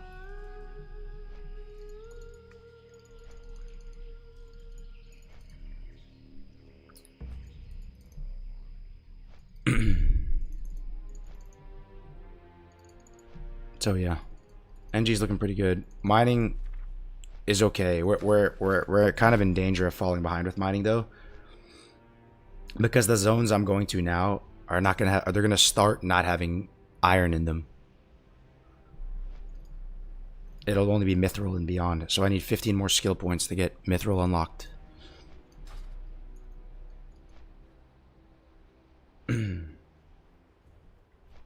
Yeah. We could go enchanting on this character. It would be a completely new thing for me. Enchanting on Hunter.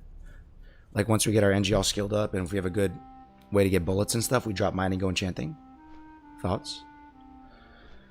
I've been thinking about playing Deviate the Light again. Is it worth it? 100%, man. 100%. Just try it out. I think you're initially going to get pulled in by the slow pacing of vanilla.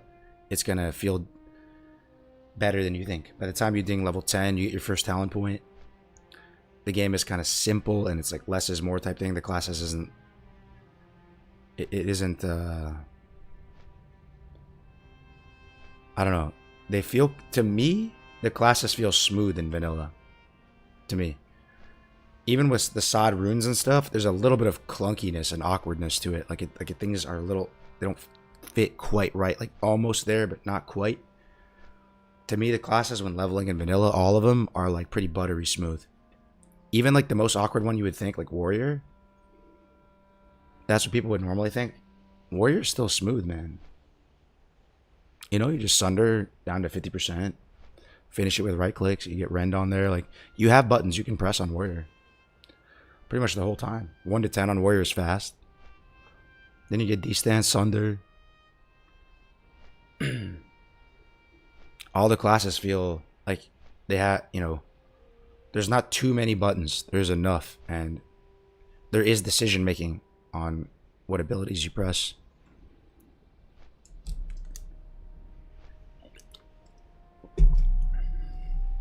Warrior's fine. It's just a knowledge check. It's crazy to see how far we've come as a community, though. Even back during the private server days, people would think Warriors are the slowest class to level in the game. How many of you right now still think Warrior is the slowest class to level in the game solo? Probably most of you. And you're right for the majority of players, because the majority of players aren't like speedrunner types, you know? But it's not. Even solo Warrior is not the slowest class to level. You just have to be a Giga Chad.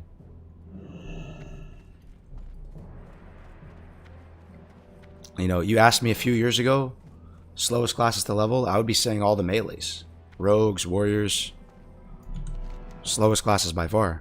It's actually the opposite. What do you think is the slowest? The slowest class is probably Priest. Paladin, for a lot of people, it's going to be the slowest for multiple reasons. And like you always hear about Paladins getting stuck in the 40s. That's a really common thing in vanilla. Paladin slows way down in the 40s if you're average Joe Schmo and you maybe don't know that much about the game or you're not that hell-bent on getting 60. Paladin slows way down in 40s for multiple reasons. But one of the reasons is the lack of weapon progression. You just like are using Bone Biter like all the way to 60. Alliance doesn't have good two-handed weapons that you can get. But in the hands of Thomas Salamis, Paladin can level fast. You know? And like we like cracked the code into the Matrix with like the ZF farm.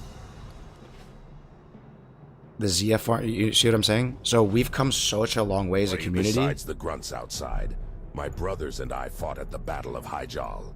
Any who seek to steal from the bank must face us first. We've come such a long way as a community in terms of our knowledge base, right? Do you think Paladin is a satisfying 1 to 60 journey overall? I do. I think there's a lot to love with Paladin. There's a lot of weird mechanics and cool things in all the specs. In Ret, in Holy, in Prot. You can AoE farm as a Paladin. You can AoE, you can tank dungeons as a Prot Pally. Especially if you're just chilling multi-life 1x, like it's not hardcore or anything. It's an enthusiast class. Paladin's very powerful in a lot of ways. You have awesome blessings. You're a huge, like, you know, Paladins are what makes Alliance Alliance, and Shamans are what make Horde Horde. So you're very flavorful, like you have a high impact. Like your class is what defines your faction, you know? Salvation, freedom. Sanctuary. I think the Paladin experience is fun. If you can manage to get one to 60... dangerous times, person. An ancient evil is rising, and it cares not if you're Horde or Alliance. If you have the mental fortitude to get a Paladin to 60 and you can actually cross the finish line, because it's probably one of the classes that has the lowest success rate to getting to 60, right? If you can get there, it's worth it.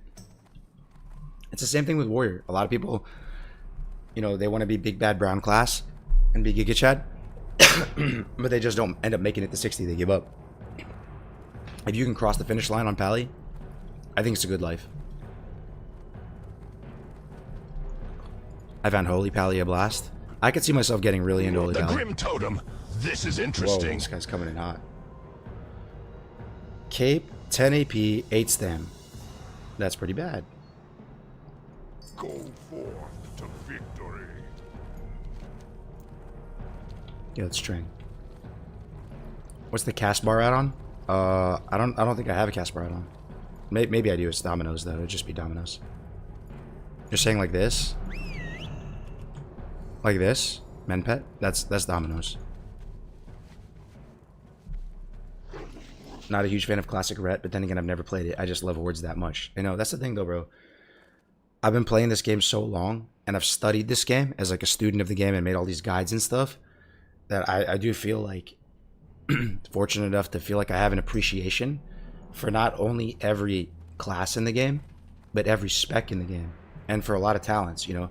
Even if you tell me something like Ret Paladin, which is one of the biggest meme classes in vanilla, I can sit here and talk to you for the next 20 minutes about all the cool things about Ret Paladin. You know, there is a lot to sink your teeth into. And if you go look at era logs and stuff, you'll find enthusiast people who take the class seriously and the spec seriously, and they actually pump. You know, like, not as much obviously as Brown class, but you can do pretty well. And that's the case with Ellie, that's the case with Boomkin. Doesn't matter. You know, the fights are short. They're not like crazy intense fights in terms of mechanics and stuff in vanilla. So like you can play like anything and kind of make it work, you know. Actually, you can make everything work at like a 7 out of 10 sweat level. Like some of the cool shit about Ret Paladin is that you're the only class in the game that uses both spell power consumables and buffs, as well as like attack power buffs and consumables. You use both. So it's kind of like the most giga sweaty thing ever. Like you're kind of like a Lambo, like a warrior. Shaman too, yeah, enhance I guess, but what stuff do they have really that benefits from spell power? I guess the shocks. Shaman 2 enhance, is it just the shocks though, right? You're not really casting like lightning bolt or anything like that. Like, do your totem scale spell power?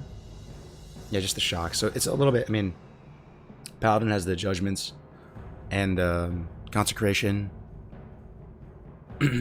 And I think some of the Paladin's spells have like a spell power coefficient to them as well.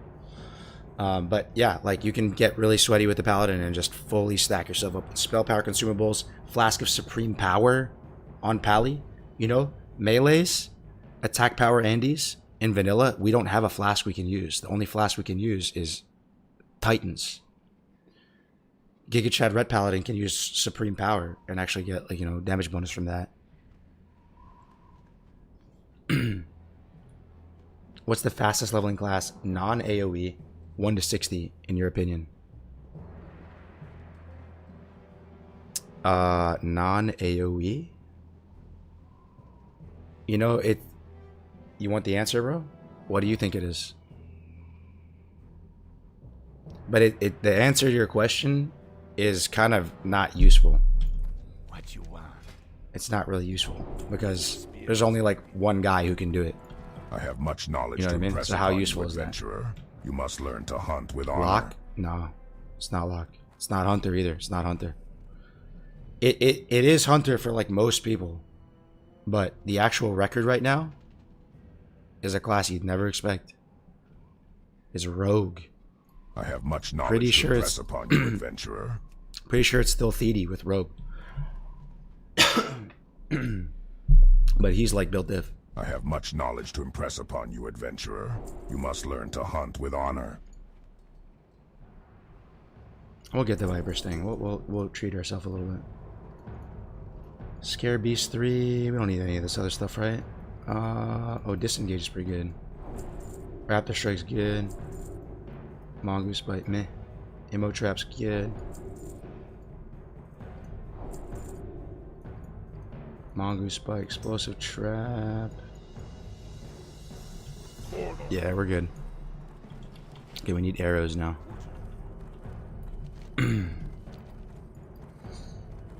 How is that possible? I don't know how that's possible. Basically, what I've learned over time, and I'm not like a huge speedrunner, like I can speedrun pretty well up to like 20. After that, I fall off a fucking cliff. Like, it's really hard to speedrun this game. Like anything past 20, I just start losing tons of time in random places and stuff. But basically, the reason why those classes are so good, like Rogue and even Warrior and stuff like that, is that you can move.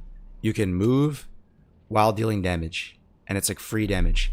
And back when I started studying this game, I used to think that eating and drinking was the devil, it was the enemy. And the classes that had the best like sustained combat efficiency and didn't have to drink that much or eat that much were the best. Turns out that's not necessarily the case. Actually, like eating and drinking is good. Max rank food, max rank water is like a luxury. You know, so you have to eat a lot as a warrior or a rogue, but you're just chugging like max rank food and you know exactly where to get it and you know all the break points and you're saving up money to get the food. And you know, what Tactics and Tommy and a lot of the speedrun endies have told me, they all actually look up to Theedy for one reason. And to them, his movement is unparalleled when it comes to his movement while leveling on a melee. Like, it's perfect movement. Like, he's shooting straight lines and he's, you know, meleeing the whole time, and it's just super smooth. And he saves a lot of time doing that. Oh, man. And Theedy ended up working with Rest of XP on the guides. We ended up bringing him on, and he actually helped with a lot of stuff. He had some crazy logout skip tech. He was the guy who invented the logout skip from here, from Miner's Fortune, the Orgrimmar. He also invented this logout skip from here, from Malacca Jin, the Thunder Bluff. Who is Didi? No, his name is Theedy. Theedy. Thiddi. He's a European guy. He speedruns Rogue mainly. He's a beast.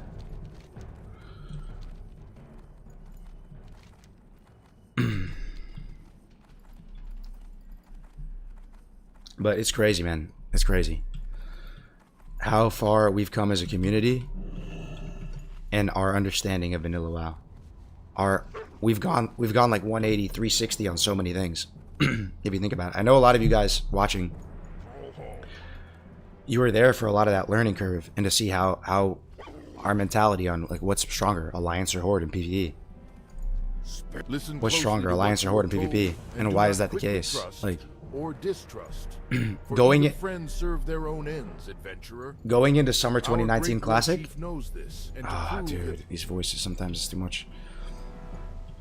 Going into Summer 2019 Classic, the main opinion going into PvE was what faction was, like, most people were on the same page with it, is going to be stronger in PvE. Most people were saying Horde. Most people. I was saying Horde. Most people. And trust me, I asked around, and like we had podcasts on the topic, and we talked to tons of people, like private server people, Most people were saying Horde, but it didn't end up. It didn't end up mathing out that way in reality.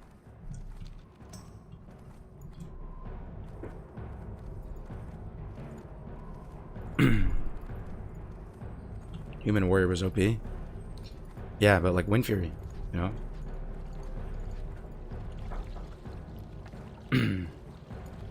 Wasn't Wind Fury bugged on P server? That's what people thought Horde. I think yes. I think it was. I'll take that for now. Leave Ogrimmar. Go to Gromgal. Okay. Okay, so we're good on arrows.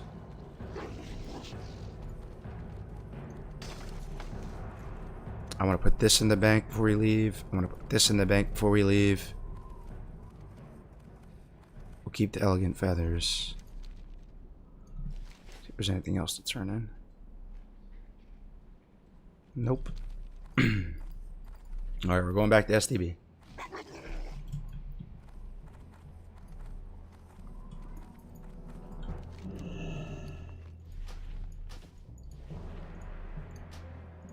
But with everything, with every aspect of the game, from leveling to raiding to PvP, I find it kind of fascinating that, like, how our understanding of the game has changed. What classes we thought excelled at different level brackets. Like, people thought hunters were like the worst class 1 to 10. Turns out they're one of the best. People thought warriors were the worst class 1 to 10. Turns out they're one of the best. Shamans, shamans are the best 1 to 10. Like, one thing that's interesting though is I feel like TBC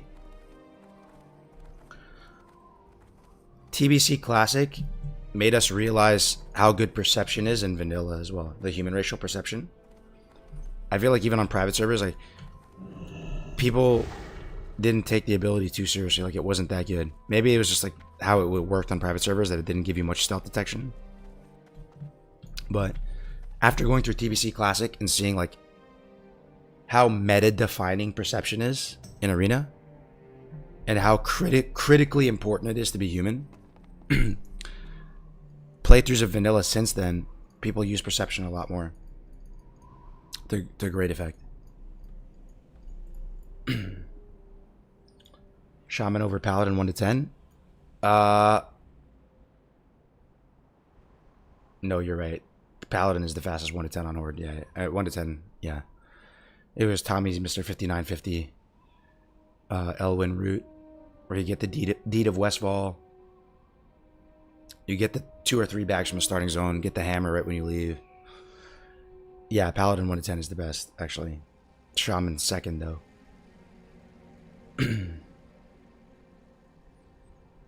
No, you're right. Good call. Do you feel like you're still learning new things in vanilla? Honest to God, yeah, I do feel that.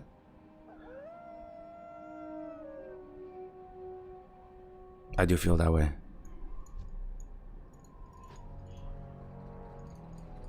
It's hard to exactly pinpoint what, like at this very second, but there is stuff. Each playthrough you do in vanilla, you always learn something. Listen closely to what you are told, and do not quickly trust or distrust, for even friends serve their own ends, adventurer. Our great war chief knows this, and to prove that there are warlocks within the Horde who do not wish to destroy it from within or gain control over it, I have volunteered to aid our young leader in any way I can. Greetings, adventurer. I pity your kind, for the secrets of true magic are beyond you. Fascinating, adventurer. This orb is very powerful, but also very dangerous. Strong magics be found in the Centaur holy place. The holy place of Maraudon. The Desolates try to protect that place with their lives. But they cannot stop us from taking what we need. You head to this Maraudon place and find the rock creatures made of shadow shard. Dude, the purple crystals, and they gave this troll an English accent.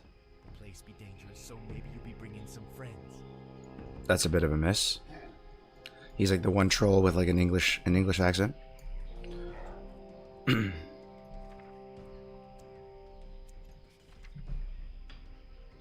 Tuesday in it.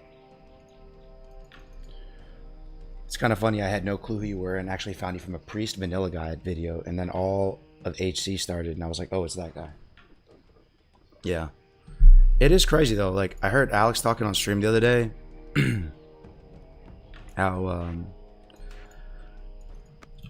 you know, he thinks that there's like almost like no new players coming into vanilla, and I'd be partial to agree with him as well. Like, you know, that's what I would think as well. But each and every time, like for example, the last Everlook Fresh, Everlook 1. If you looked at that Discord leading up to launch and in the days after and the weeks after, dude, like most people were new. I swear the overall quality of player on Everlook 1 was really low. People did not know shit about vanilla somehow. And I feel like, you know, this playthrough now, even on Deviate Delight, it's like the most niche thing ever. There's still a ton of people in the guild that have never really played through vanilla before. I don't know how it happens, but at least in my experience, I feel like there's always way more people that actually somehow have not played vanilla. Each with each fresh or whatever.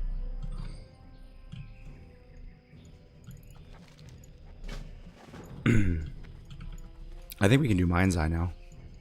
Whoa. Got an epic mount here. Let me see this guy. Whoa. Bone Scraper. Where is that from? Kind of forget. It's kind of sicko mode though, dude. 1-4. 1-4 with Fiery, 30 AP, so fast. Oh my god, it looks amazing too. Draconian Deflector. Got Hodge, shoot. Damn. Tarnished Elven Ring, Pain Weaver Band. 4-piece Heroism. This guy's probably... this guy's... Man, my voice. I'm sorry, guys. I'm doing my best. This guy's probably the main tank with this gear. Really good. Executioner Helm, nice. Ogre Might. Oh yeah, from the 0.5 chain. This guy is stacked. SGC as well. That's like one of the most geared characters I've seen.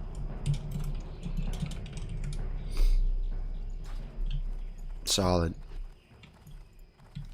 Okay.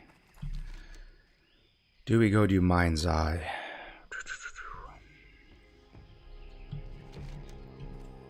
That is the question.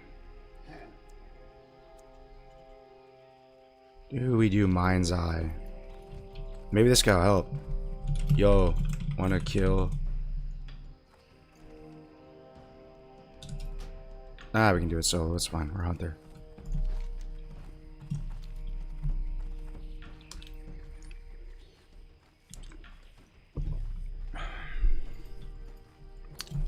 Oh, it's off Baron. Okay. Thank you, Thundarian. First time in the chat. Welcome in. Yo, got them out. Congrats, bro. Yeah. Look how cool we look, man. I think we look pretty solid right now.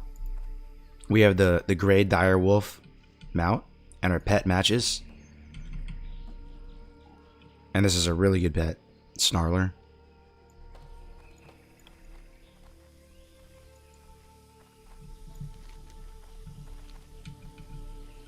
Let me peep the cloak. Make sure the cloak does look bad. Oh, the cloak looks good. Oh, man.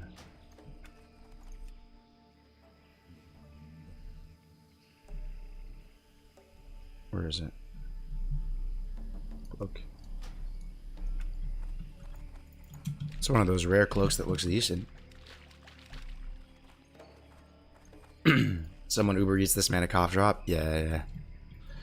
For real. Trying my best. I feel fine. It's just my voice. You got sick too? Yeah. Just a little bit.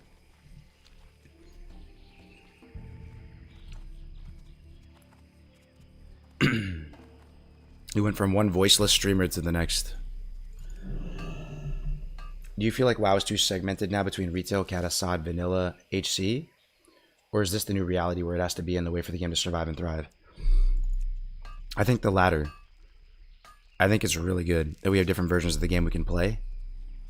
I think it's really good.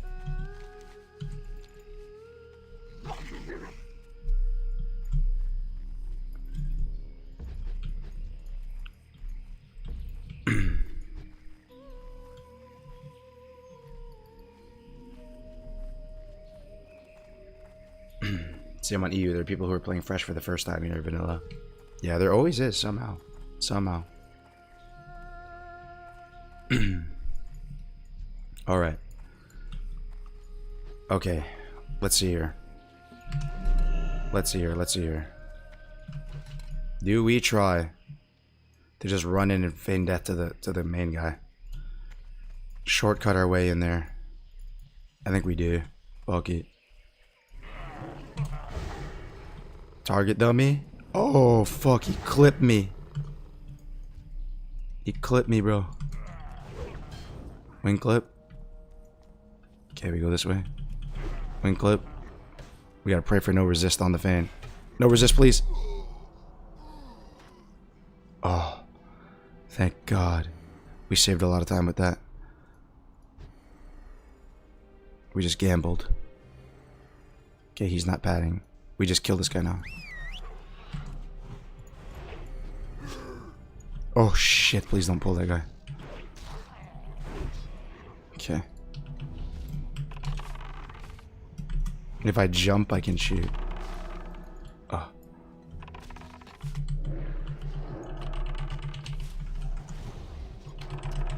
You guys are so strong, man. My God.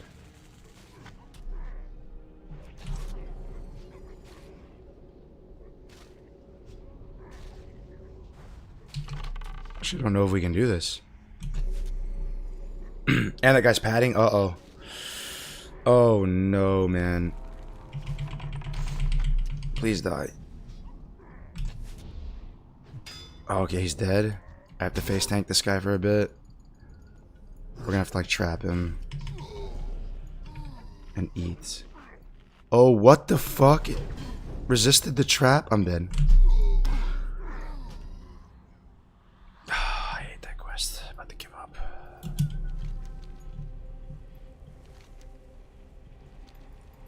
God damn it. Yeah, that place is hard.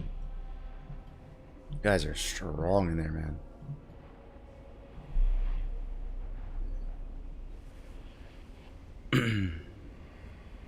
Why didn't you feign to reset him instead of trapping? I thought it'd be fine. I could just eat and drink up the full and then fight him. But, yeah. He resisted the trap. Fresh meat.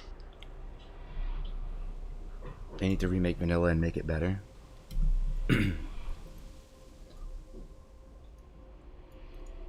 I don't know. That's Classic Plus, right? That's SOD. That's Season of Discovery, Season of Mastery. They are trying to do that. But they should also revert the rank 14 changes, keep original vanilla in place, and come up with like a roadmap for like fresh servers every X number of years. Ideally just every 1 year. Because we can have our cake and eat it too. We can have Classic Plus, we can have Vanilla Plus, where they make some changes to the game and try some things. We should always have a good spot to play original vanilla as well. And at the end of the day, I think that's the version of the game that's going to end up being on top, and we'll always have players through all the years, through all the bullshit. There will always, until our generation dies out, there will always be some interest in running back a vanilla, just 1x standard issue vanilla server.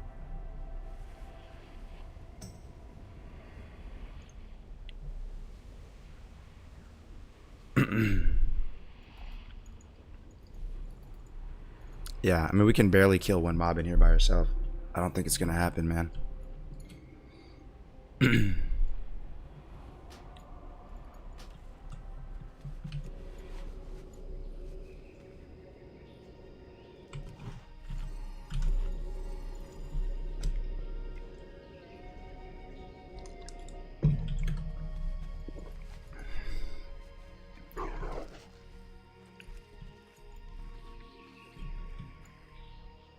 Silver Vein, okay. We need skill ups.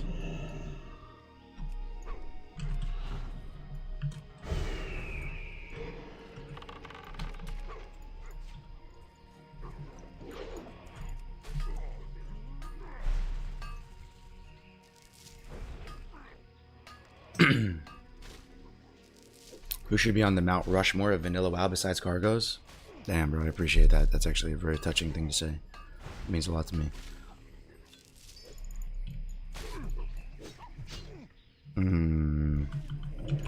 I'd love to be on it. I'd love to be on it. Let me think.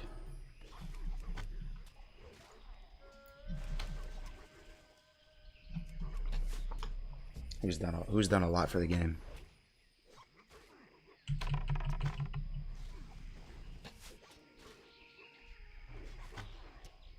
Swifty? Really? Why Swifty? I know he's an OG, he played back in the day, but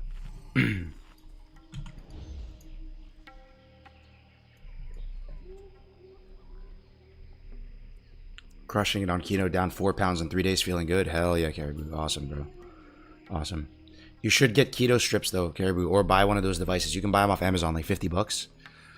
The one I used was Lumen. If you want to pay a premium and you want to get a little fancier, you can get a Lumen, but they have a monthly subscription. But you blow into it, it just makes sure you're actually in ketosis right now. Because you could be down 3 pounds or 4 pounds, but it could be water, it could be just like, you know, glycogen.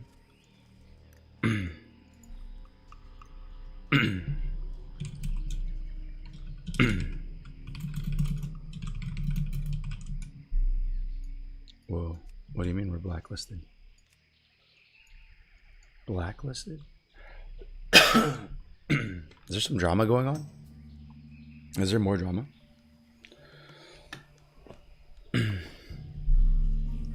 If you had to delete one class, which one would you pick? I don't know if I would delete one class. That's like asking me, like, who do you want to kill, your mother or your father? Why would I want to delete one class? Can I delete it from other versions of the game?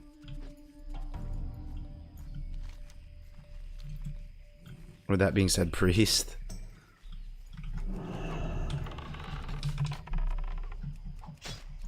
Oh man, you got me thinking about this vanilla Mount Rushmore though. You know who? I think Mark Kern. Is that a bad answer? I mean, with his petition and everything.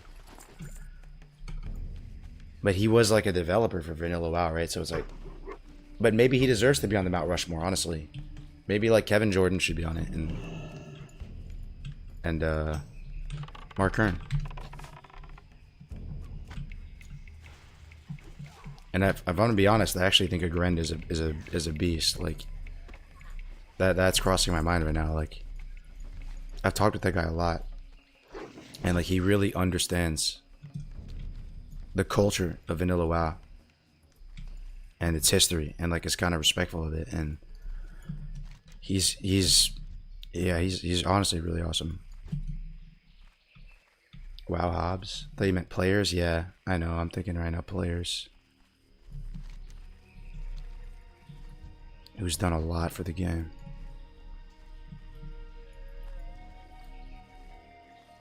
Who's done a lot for the game.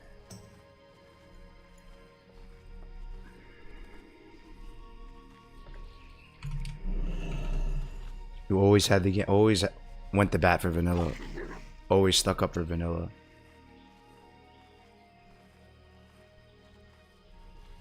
I don't know, man.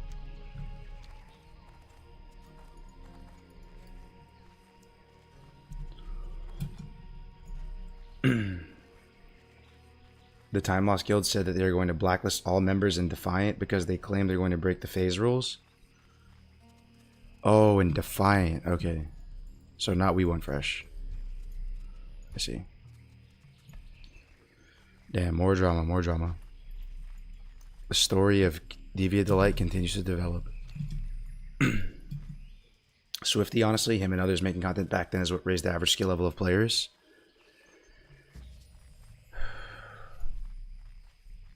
Could see that. I could see that.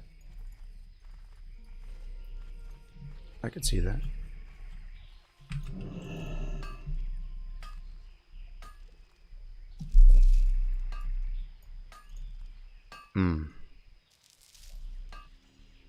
Yo, can I be completely honest? Chat, can I be completely honest?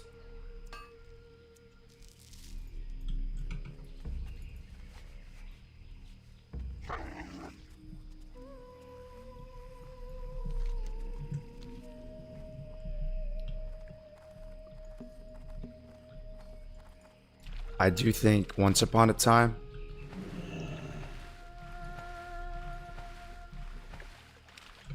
I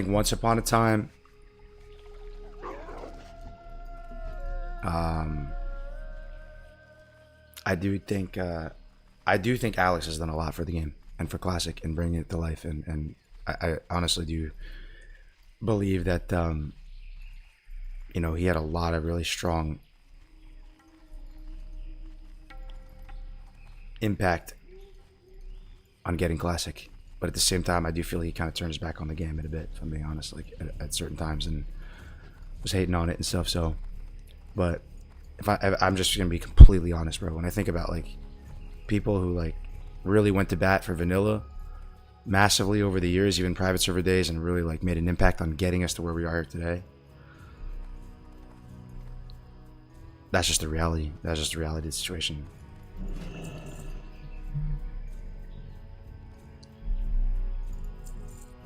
You know, but obviously, like, you know, it's not that simple, but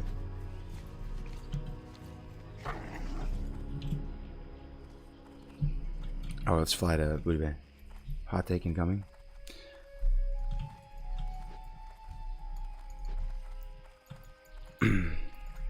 Like, I do believe that at one point in time, he was the top dude, literally rank 1 numero uno, spearheading vanilla hype in general, point blank period.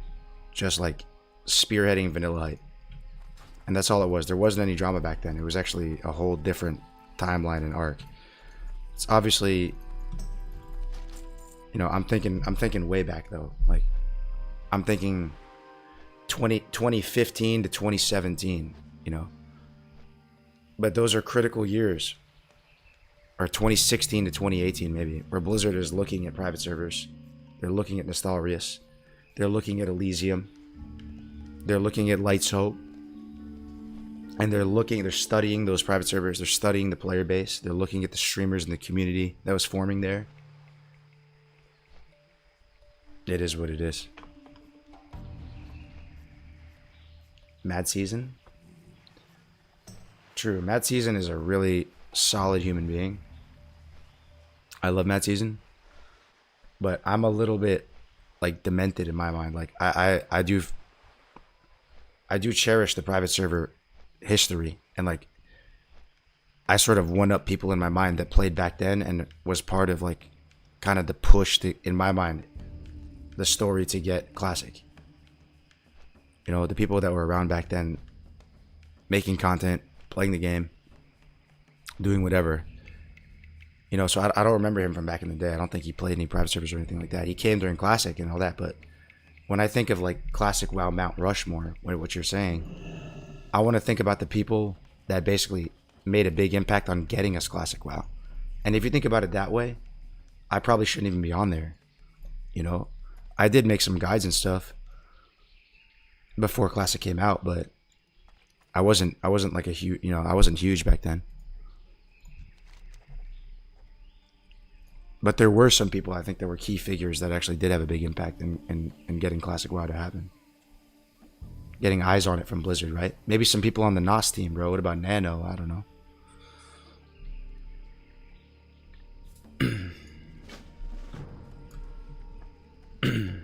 Mad Season was my biggest influence who got me to try out WoW.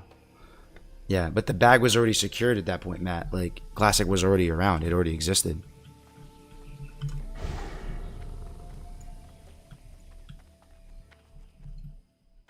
I watched your Hunter Guide as I prep for Classic launch. But that's just me, like, maybe I'm a bit rose-tinted goggles towards the whole private server timeline. You know what I mean? I fully acknowledge that. Because it wasn't all like, you know, it wasn't all rainbows and butterflies. Like, there's a lot of like racist people and crazy like extremist type people on private servers and stuff that was like really feels bad. But I genuinely subscribe to the narrative that we have classic WoW because of Nostalrius, because of that whole timeline from Mark Kern's petition and Blizzard flying the NOS team out to the headquarters, talking with them, having the conversation, and then the following subsequent private servers in that like timeline after that. That I subscribe to that narrative, that's how we got it.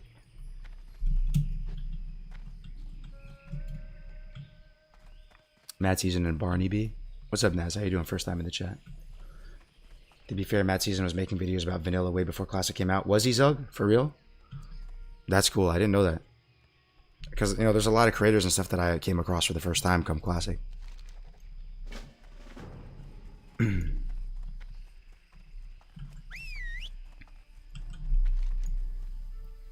Yo, I haven't been watching much WoW stuff, but I was watching a ton when Classic launched. Looked amazing, dude. Looking amazing, dude. Good shit. Glad to see you're still on the WoW grind, too. Hell yeah, Amigar. I appreciate the kind words, man. You're more than welcome here. Mad Season had Classic videos out in like 2016. Okay, dude. That's awesome. That's awesome. Hell yeah.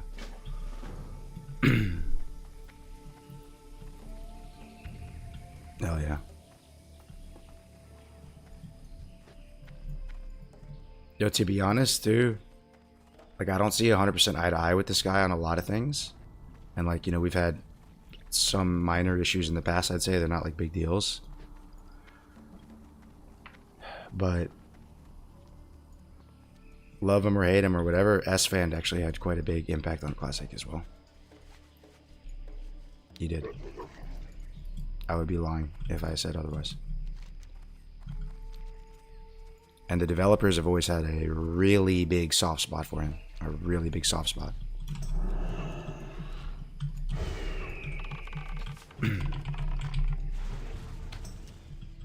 I didn't play in private servers, but as a Spectre, I felt like Tips Out played a role. Tips Out did play a role. Tips Out played a role. I played a role. It was about like a similar impact as me. It wasn't, you know. Yeah. Yeah, he did, yeah. But the thing is, no, you're right. Yeah, he did. S-Fan seems cool. I've never heard anything bad about him. Man, there's dirt on everybody. There's dirt on everybody. People that have been around this many years, there's dirt on everybody. We all have said things, done things, changed as people over time. It's been a long ride, right? Like 10 plus years. But yeah. You know, when I look at all the creators and people that were around back then and are still around now, Esvend, Tips Out, Asmin, that whole crew, like OTK crew, they secured the bag the most. It's fair to say, right?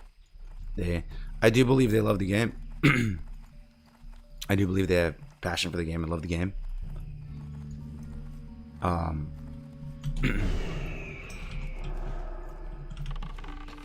Maybe not as much as some other people.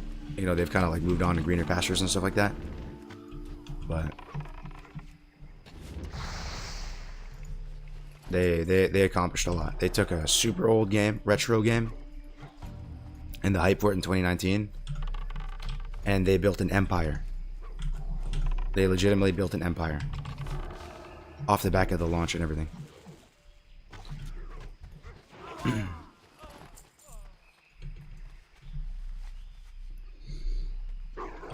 Hello, bro. I just found about your streams and I really enjoy watching it. Keep it up. Thank you, Tezamod. First time in the chat. Great to have you here, man. Make sure you're followed, by the way, Tezamod, and everybody just double check real quick. You're followed. If you don't know my story, I just took a year off from streaming and content creation and all that. Had a little drama, and I just thought I was done with the game, and that was it for me. But I just started streaming again recently, and appreciate the fresh meat, guys. A couple people. What happened to that streamer who had all those 60 hardcore tunes? Disappeared. Just dust and echoes. 20 successful hardcore runs. Nom Nom HC. 20.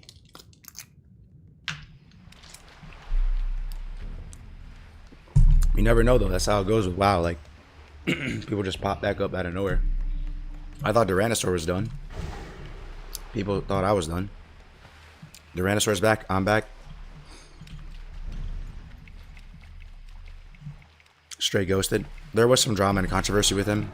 I don't want to, you know, stir the pot or anything. But, you know, in the 11th hour of hardcore, there was a group of dedicated people that were determined to try to find dirt and issues and drama with anybody associated with the hardcore leadership team. They really just had a bone to pick. And they just started kind of going on a crusade to find shit against people.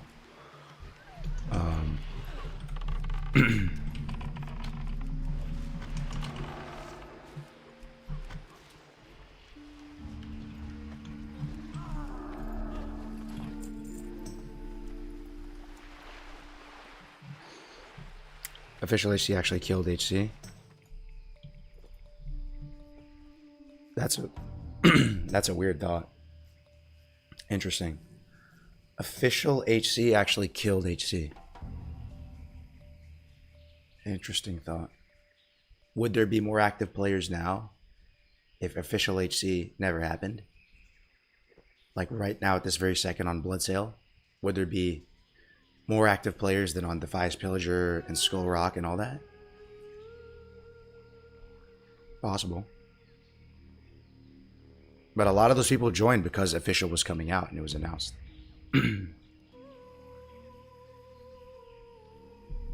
HC servers are fairly populated still. Yeah. I honestly think a lot of times we overestimate our impact on the world when in reality, like, we're really niche, you know, humans have a tendency to believe they're like the main character in a story. Like, your life is like a movie or something and you're the main character. So you kind of like overestimate your influence on thing. You know, you think ideas are yours. You think blah, blah, blah. I try to like take a few steps back sometimes and see if that's the case. You know, even right now, it feels like we have a movement going with vanilla because of this Deviate Delight server. But in reality, you know, it's possible we're just an insignificant niche. Like, we're just a couple hundred players, maybe a couple thousand. And like on Blizzard's radar, that's literally a drop of piss in the ocean. That's like one Kata server or something, right? Like, we just have to acknowledge that as a possibility. That we're smoking too much of that vanilla fell weed. But at the same time, I want to believe that we do have an impact on things. And I look back on things, and like official hardcore servers coming true, that type of shit makes you feel like, yo, you do have an impact on things. You come together with other people. It starts small, starts as a little seed, and the seed turns into a tree, and the tree turns into a forest. And then it, you know, it can have a big impact.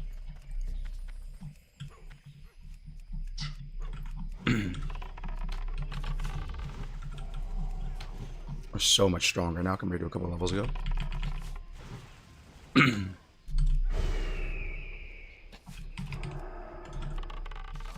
Remember when you had an HC Survival Hunter back then? You were struggling killing mobs? Yeah, here, right? Oh my god, it's crazy to me how much you guys in the chat remember just random obscure little things like that. Crazy, man.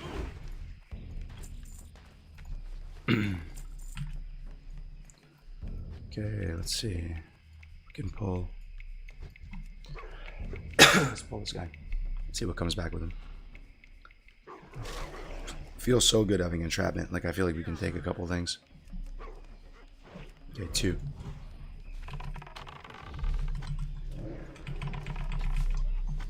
And with entrapment, you can like more freely multi-shot and stuff, like, because you know that the guy's gonna be CC'd. Like, look at this, bro. It's like my favorite talent in the game, man. I love entrapment so much. It's so fun, dude. Vanilla Hunter is so fun.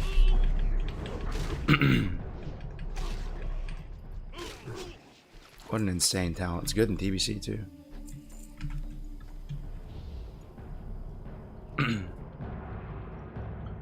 Remember when you interviewed David Brevik? Yeah, I remember. Vanilla Hunter is Biss. Sod made it kind of perfect for me. Okay, here's the captain. I think we can take 3. I think we can take 3. Okay, we got him. Alright, come on back, Mr. Wolf. Come on back. I'm gonna take 3 mobs. Let's go.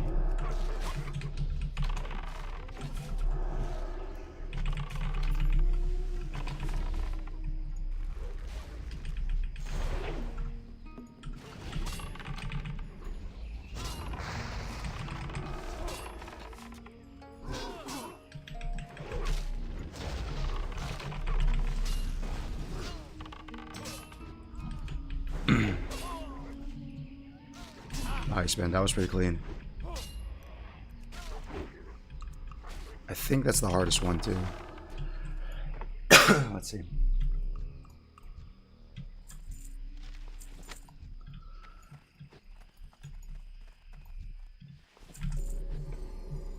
Entrapment feels disgusting in PvP. It's busted inside with trap launcher. Oy. I don't know, bro. Trap launcher? In vanilla, trap launcher?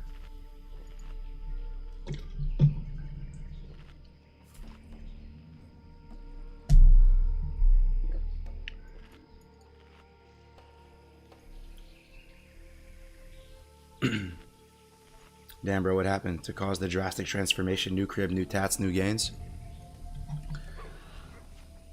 To be perfectly honest with you, that's what happens when you don't play WoW. Yet we still play WoW. It'd be the same thing with you guys. If you stop playing WoW for a year, high likelihood your entire life would be better. You have more time for the gym, spending more time outside, more time for your career, make more money. There's a massive opportunity cost of playing this game. But we still love it. And I think there is a way where you can balance it. You can play it in moderation, right? That's what I'm trying to do right now. I'm trying to not fly off the wagon and play this game in moderation. This is like my 4 or 5 hours to play for the day, and then I'm done.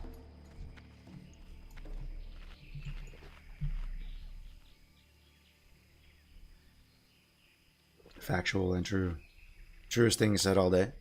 What's your opinion on the drama where they aren't allowing anyone to play with Defiant members since they won't abide by the phase timeline, and if you do, you get removed? I mean, is it confirmed that Defiant doesn't want to abide by the phase timeline? Are you sure that's true? Because I'm pretty sure that they said at least before that they were gonna play by the rules and stuff. But like, if they're not gonna play by the rules, I mean, I get it. Like, that's the whole point of the project, right? You'd have to just change the whole project. Like, you either have to like dismantle the project and dismantle the phase schedule, or you have to try to enforce things a little bit. It's just, you can go either way. It's just like, imagine with hardcore. Just put it in hardcore analogy. There's a hardcore rule set, 1 life. There's a multi-life guild on the server.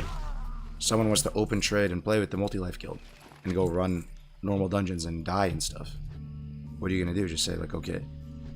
Granted, it's not that extreme with this server. This server is just, you know, it's just regular multi-life. But last I heard, Defiant was gonna play ball, and they were trying to be peaceful.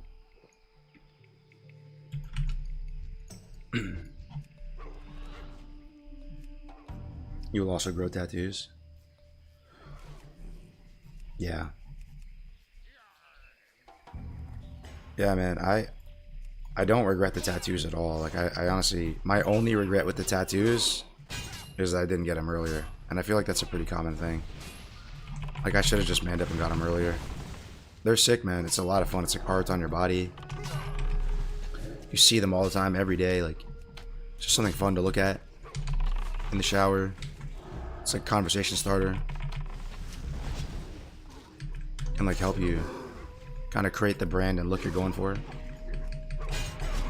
So if you guys are on the fence, you know, send it, man.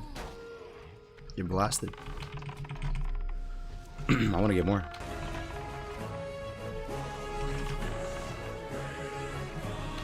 Yo, bro, Manda with the tier 1, 41 months, cheese and rice. That's a long time. Bro, Manda's one of my oldest supporters, probably top 5 since the very start of the channel. I appreciate it, fam. Much love to you and yours, bro, Manda. Much love, much love. Always had my back through everything. Dude, I always tell the story, but I remember on the HC Rogue, you were in part of Oldemon before the instance portal, and you were looking for the box saying, oh my god. Guys, I'm about to look up my own guide right now. Yeah, for the Skull of Impending Doom quest, I remember that too. Another little random abstract detail that somehow people remember, and I remember too. Would you get a face tattoo? No. No. I wouldn't even get a neck one. Like, I think the neck ones look cool. I would personally get a neck one if it was totally up to me. But that's not real life. Real life, you have stakeholders in your life, and they will, like, disown you. And it's not that serious for me. I do like the tatted up look, and looking, like, heavily tattooed is cool to me. And you can achieve that look without getting, like, neck tattoos and stuff. But I do think a lot of the neck tattoos look cool. And I've always been my own boss, my own man with stuff, and for better or for worse, you know, I've had tons of failed ventures, a few hits here and there. So it's like, I'm at the point where I just, you know, I'm not worried about having to apply to a job or something and getting rejected because of it or something like that.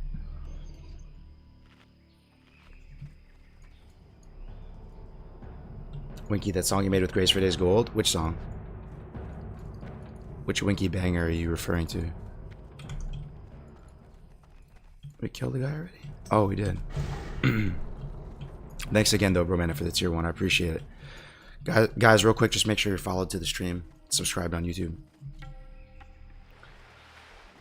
Just so, you know, if we go live in future, you don't miss out. I do really appreciate each and every one of you guys watching and giving me a chance to, like, just keep you company on your day.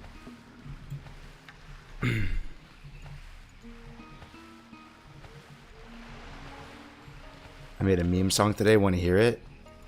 Okay. You DM'd it? I'm here. Grace sucks D. This tournament, I need to get really good at sucking dick. If I want to start my career at sucking dick, I need to, like, begin right now. Why is it so crystal clear? If I want to start my career at sucking dick, I need to, like, begin right now. Really good at sucking dick. Oh shit, son. Sucking dick. Sucking dick. Really good at sucking dick. Dick.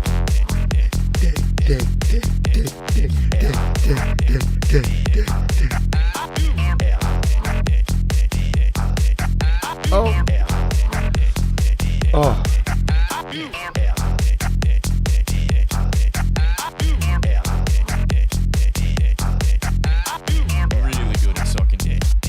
You might have to go in on this. Really good at sucking dick. Nasty.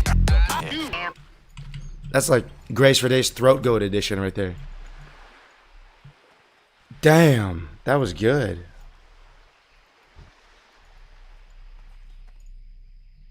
Oh.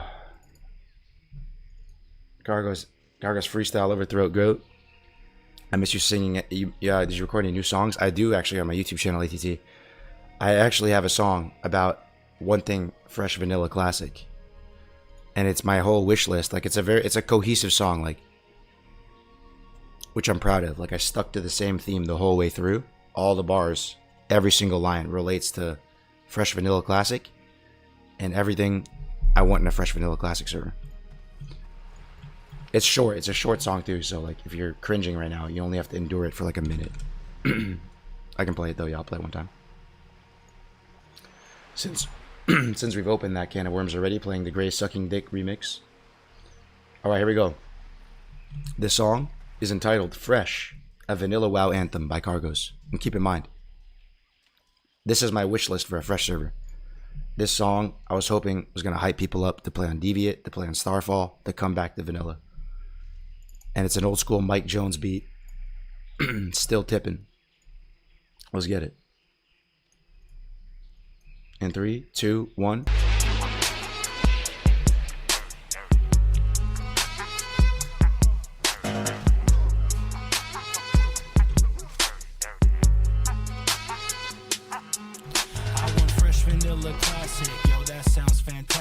No boosting, no swiping, no paper, no plastic, no multi-box cringe. I don't care about show input, broadcast, hard pass. You lames are all trash. I want that slow ass 1x like some slow ass bomb sex. Just one X to progress, then GG and go next. I want booms from the start, so you can get your song flower on your heart and spark charts. And pretty please, Mr. Blizz, put the faction balance in. I want 50-50 servers, I'm sure you can handle it. I want quick and snappy phases, I want justice for my mages. Servers without layers and the bots annihilated, yeah. I want that hot shit, fresh out the box shit, like a lockpick. I want that lights hold, Chronos like Nas hit. This is not it, Cataclysm does not fit, yeah. Let's take it back to the basics, regain some patience, cause the class's flavors be hitting different with limitations. How the conversation went to death wing from no changes. Shit is so outrageous, they trying to turn us to retail players. I want Dire Mall released after some weeks. I want ZG a bit closer to phase 3. Respect fees, you can cap it at 20G. I want all this shit and more, and no token in the store. Yo, they took the rankings, no token, and fucked it up on error. I care a lot about this game, and these static brackets are terrible, comparable to classic light. This ain't Dragonflight. They say history repeats, so let's not let it happen twice. Young goes.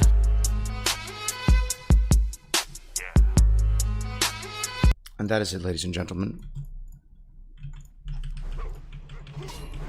My newest hit single.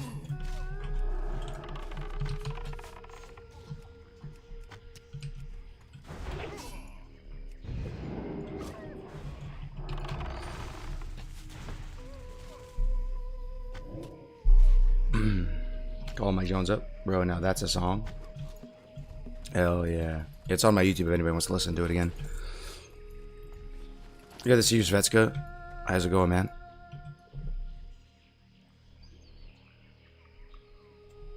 I like Winky shit better. Yeah, I kind of want to listen to it again, dude. Can we listen to it one more time? Oh. It almost feels bad, though. Now this is going to become like a Grace for Days meme. About him sucking phallus. So if I do this tournament, I need to get really good at sucking dick. If I want to start my career at sucking dick, I need to... Wait, why did he say that? Was he like on peyote or something? What's the context? I missed that. That's so out of character for Grace. So if I do this tournament, I need to get really good at sucking dick. If I want to start my career at sucking dick, I need to like begin right. A career, bro?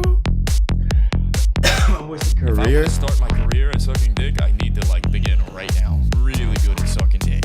Sucking dick. Sucking dick. Sucking dick. Sucking dick. Really good at sucking dick.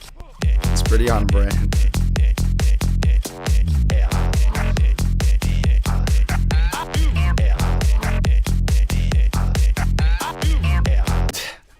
Did Grace play that on stream? Grace supporting Pride Month? True. Happy Pride Month, true. That is so funny. He played it on stream? Was he laughing? Or was he like in shambles?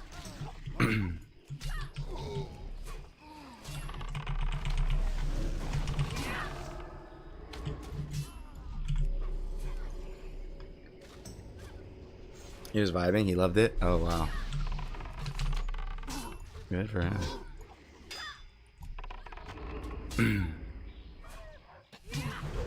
Grays Verdes, the classic WoW throat goat.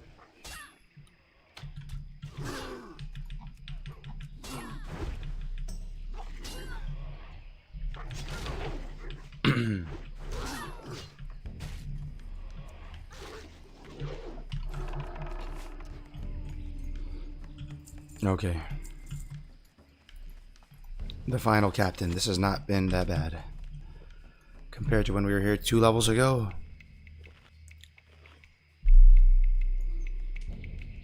Just now starting up on Deviate. Is there a Discord I need to join? Yeah, someone hooked this man up with the Discord. There is, but beware. I've been hearing there's some drama in there. It's a great server though, don't get me wrong.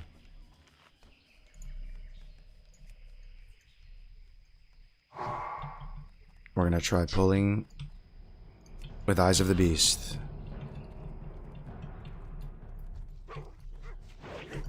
Okay, good.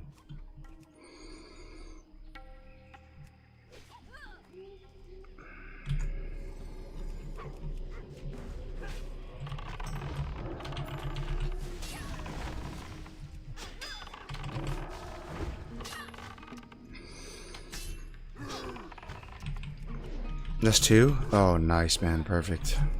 Stun that guy.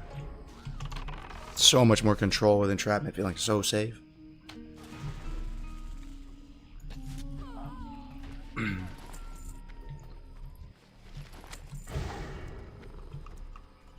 Alright, that's done. Can we do the gorilla quest, you guys think? You think we can pick it up? Oh yeah, message in a bottle, 45. We should do the gorilla quest, guys. Let's do the gorilla quest. Let's do the giant quest. All the elite stuff.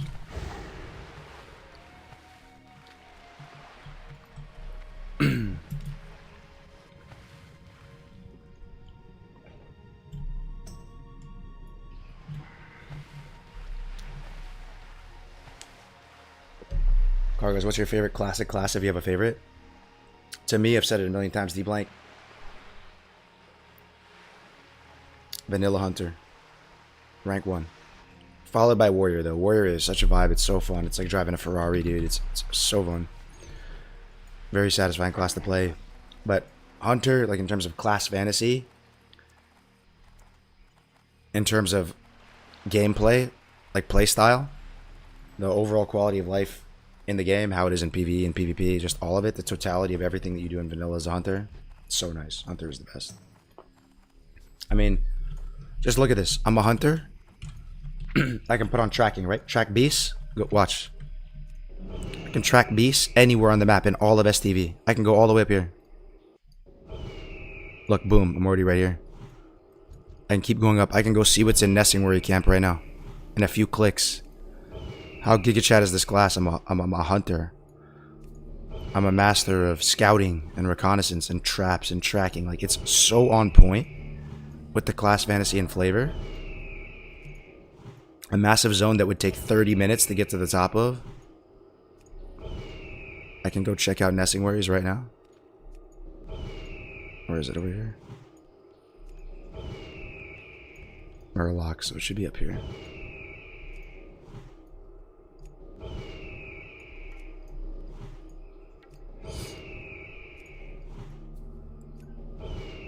It's missed it. Look, Nesting Warrior, we're scouting. Okay, Nesting Warrior camp is clear. We're good. We have our tracking on, so if I have track humanoids, track beasts, this all works with the eagle eye, right?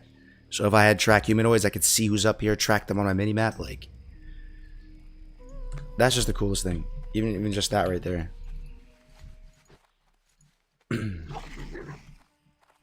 Hunter Fantasy Ghost Hard, freaking Beast Lore, yeah. Yep. All the little tricks you can do. Like this is this is like this is like the bread and butter trick for Hunter. I'll show you right now. So if you have a mob, right? Like this crab. You can do this with anything if you're not lazy. So like, I'm gonna attack this crab. I'm attacking the crab. My Hunter was on stay position. The crab is in combat. Now I hit passive. I can drag the mob with my pet. Now it's on my pet and he's in stay position. That mechanic of putting a pet on stay and then returning it to a position with passive, and it can pull like 20 mobs and I can just skip everything. Watch what happens when the pet despawns out of combat. When the pet despawns out of combat. OP.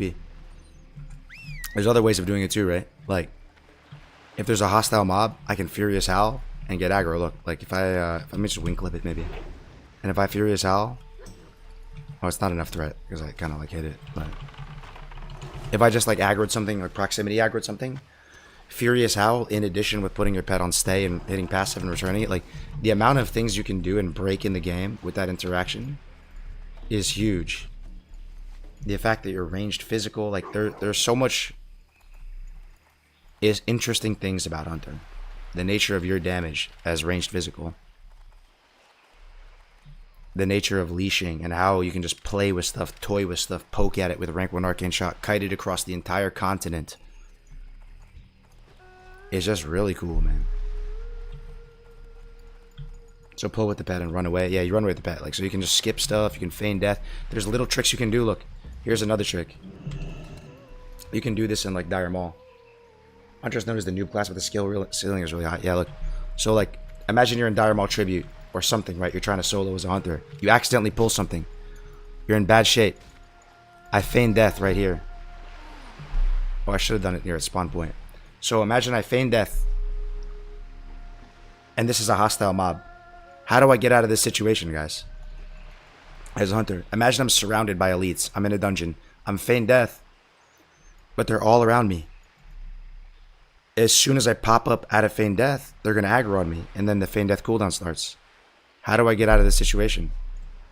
There is a way. And this is the kind of tricks I'm talking about. And I'll show you the way right now. And it's not even wait 2 minutes. Look, this is all you have to do, Nova. And you can do this to like inchworm your way out of bad situations. This class is like so sick. Look. 5, 4, 3, 2, 1. Right click feign death. It's going on cooldown. I sit here for 30 seconds. I come back in the game. Feign death's up again. And you can feign death again immediately. And you can just take 2 steps. Feign death. Do it again. 2 steps. Feign death. And you can get yourself out of horrible spots. Hold on, I gotta type this though. 1 second.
Okay, we're back. Sorry. I drank like 3 Gatorades. But yeah, I mean, there's other tricks too, man. So many other tricks on Hunter. And it's just such a fun class. The finesse. That's what it comes down to. I think it's the class with the most finesse in the game. You could argue maybe Rogue, maybe Mage, but I don't know. I think it's Hunter for me. Chest and back on the same day? You could. Yeah, people... This is a factual statement, right? People undertrain way more than overtrain. In my opinion, unless you're like an advanced lifter, you just... You don't have to... Don't worry about overtraining, man. Just blast until your body is literally like shutting down. Like it's not letting you go any further.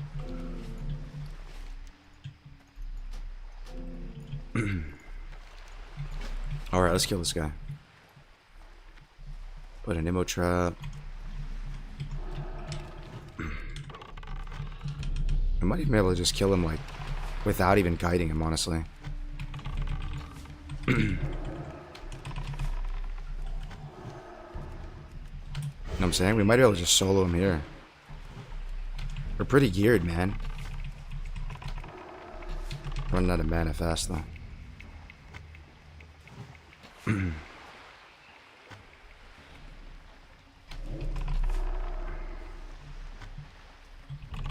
kite him the rest of the way. Oi. Yeah, okay, we should be alright.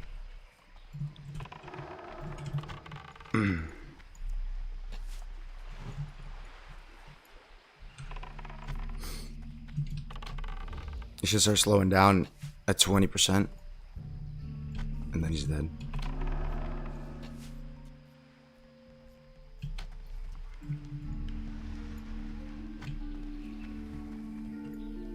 Been on the Ollie lift grind, wrote the 100 kg snatch.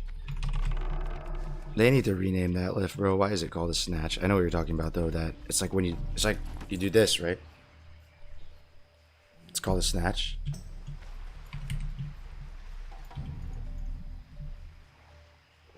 Yeah, I'm a certified PT through NASM. I just feel like you'd be leaving a lot on the table, but fair, everyone knows themselves built. Yeah, from the ground to overhead. Nice cozy stream, no drama. I like it. Is there? People are messaging me about some drama. Like, is it blowing up right now? Like, what's going on? I'm just staying in my own lane, man. I'm just one piece in the land. I think there's more drama today, is what it is.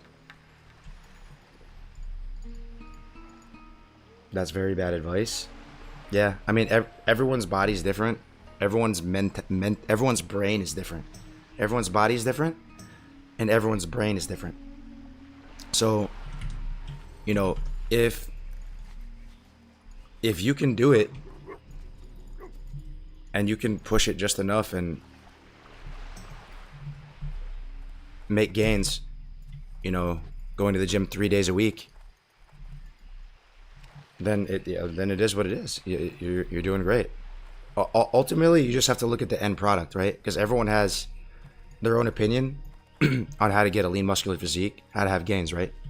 But at the end of the day, you just have to look at what they look like. Like, that's the result of their their You know, they either look, and there's genetics potential too. Like, some people are just built diff, right? So you just have to look like. I trust people in the gym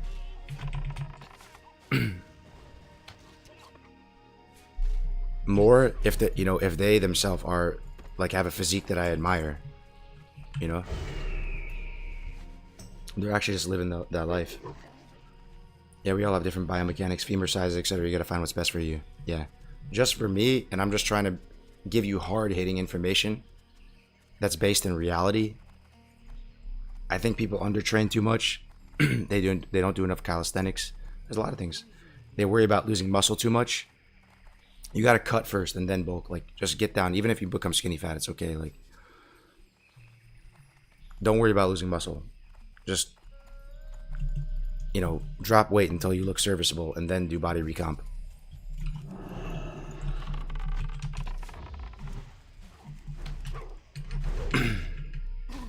Please check your DMs. You're 1000% right about undertraining. That's the David Goggins mentality. 100%. I think David Goggins is a gig chef. You know, he's on some next level stuff. Like, that's the type of stuff that you hear. Because I'm pretty sure David Goggins, he says that for the last 10 years or something, he runs 20 miles a day in the morning or something like that. That's such a shocking number to people that you may not run 20, but it makes you think like, oh wow, the human body is capable of that every day, running 20 miles. Like, I should go harder. I should go way harder. You know what I mean? So that, like, when you struggle to do 1 mile on the treadmill or the elliptical, you know, you just think of that. Like, I just struggle to do 1 mile on the elliptical. Like, I am not in good shape right now. Like, I need to push way harder. And we're talking about weird lift names. How about the clean and jerk? True. Isn't it the jerkin clean?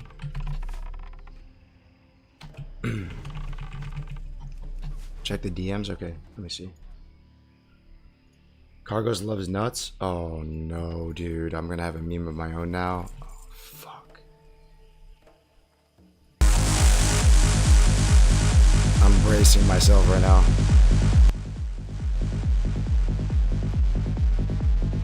I'm bracing myself, dude. Please don't be too bad. Please don't be too bad.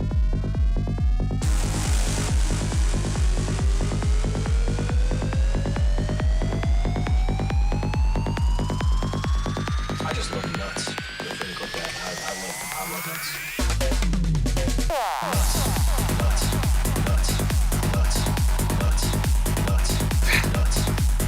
Alright, it's not too bad.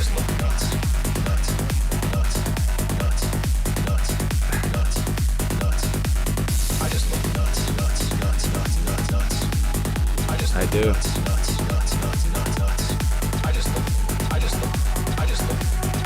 Okay. That's not too bad. That's not too bad. Because, you know, I do love nuts. I really do. What can I do? Walnuts, almonds, pecans, cashews. I love nuts, bro. Like, I really do. They're so good. In my salads. I just like eating them out of the bag, man. Everyone loves nuts. Yeah, I like the ones in New York. You know, when you go to New York and they have the little street cart with the nuts. Nuts for nuts. That has the little honey, the honey joints. What's your guys' favorite nut?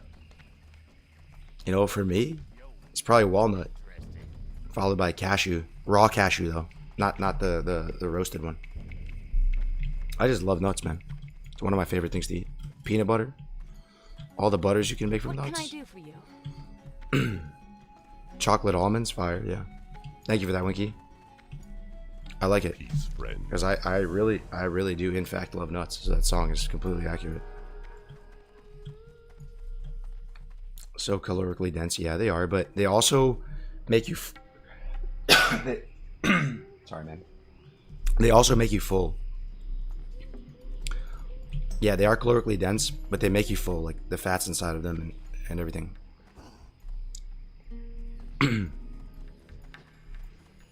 Decent source of protein too, yeah.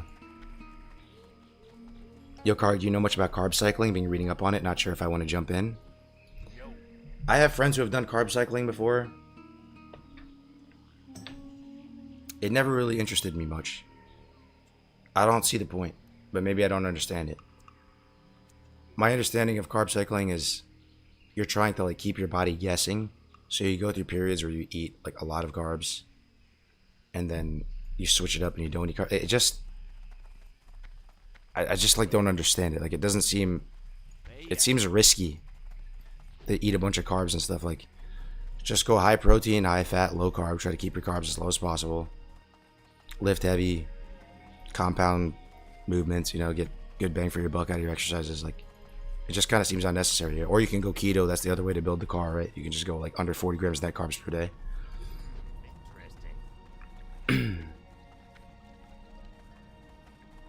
You on Instagram? Yeah, I'm on Instagram. Here's my Instagram. I post all my pickleball stuff and fitness stuff on my Instagram if you guys want to follow. I might do some Instagram live streams too. Okay, let's go. Should we do monogram sash now, guys? This is going to be a tough quest. Monogram sash.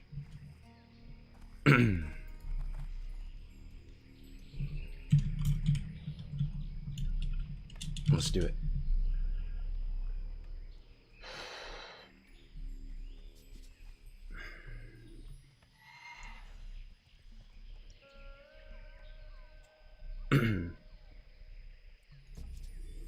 Okay, what is the general idea of carb cycling? Is pretty much what I just said before. You tactically eat lots of carbs on certain days, and then you go with like, you know, super low carb on other days. I just think it is risky, man.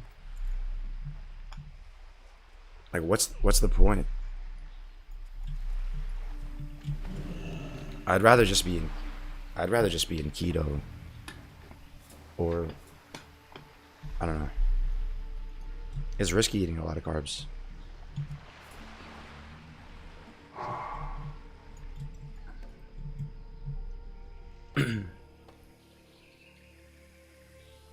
Rather than cutting carbs to a bare minimum, you strategically consume carbs in intervals of the days of week. It's a short-term diet strat, like 3 to 5 weeks. But what's the point though? Only is it this just to keep your body guessing so it can't adjust? Because the thing is, my brain says if you eat a bunch of carbs, I don't know, man.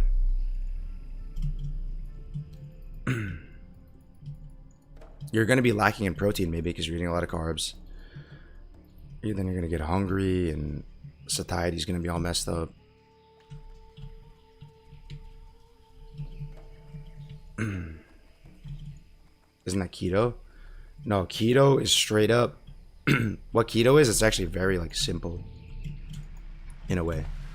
What you're trying to do with keto is you're trying to make your body switch from using carbohydrates and glycogen and basically all of like the short-term food energy that you have in your body.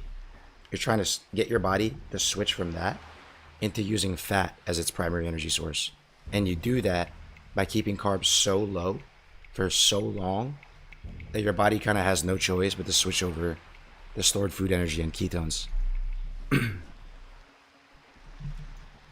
And at that point, if you can actually get to them, you're in this delicate equilibrium. If you are able to get in ketosis, you can fuck it up really easily because it's really easy to eat carbs, super easy. But if you can get to that point, you just start like incinerating through the fat on your body. And like ketones are a very good, like high quality source of energy, like for your brain and stuff. So you actually feel a lot of energy and you feel really good. And you're kind of like restless at night. You can't sleep because you have too much energy.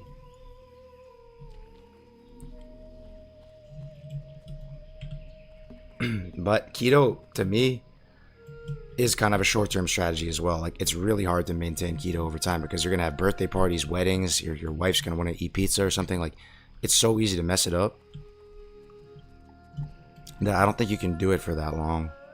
Man, where is this guy? Is he dead? Dude, where's this giant? Somebody killed him? There's no way on this server this guy's dead. I think he's dead. He's dead, man. Somebody killed him. Oh, he could be in the water? Oh, maybe, yeah. Might be right. What's his name again? No, I would see him by now. Gotta be dead.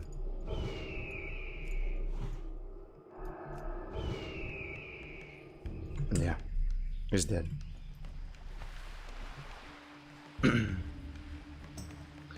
Keto is a good way to kick things off if you're trying to lose a good amount of weight, but not sustainable long term. Yeah. And if you're not that advanced with, you know, fitness and nutrition, I wouldn't like. To somebody who's kind of a noob at losing weight and fitness and nutrition, is it smart to recommend them keto? I don't think so. It's too advanced. I think the best thing to recommend somebody who's a noob is just to eat once a day. It's so like brain dead in a way that they can't mess it up. Eat once a day.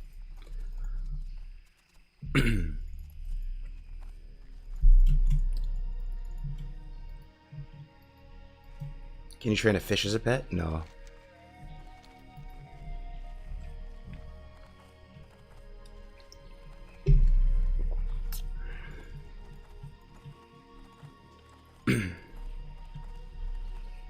I've been losing weight making breakfast sandwiches with keto bread and watching calories throughout the day. Oh, nice. How's the keto bread, man? What's the macros on the keto bread? Do you know off the top of your head? The fact that we can make the fact that we have the technology in 2024 to make keto bread and bagels and stuff, we've done it, guys. Like, we've done it. We've opened Pandora's box. You can now, at this point, make all of the delicious, degenerate food that we love, like keto versions of it. Like, bread is carbs incarnate. You know what I mean? And the fact that you can make a keto bread is like, we're like playing God at this point, at that point. Macros, I'm just wondering how much carbs is in it. Yeah, Maliros.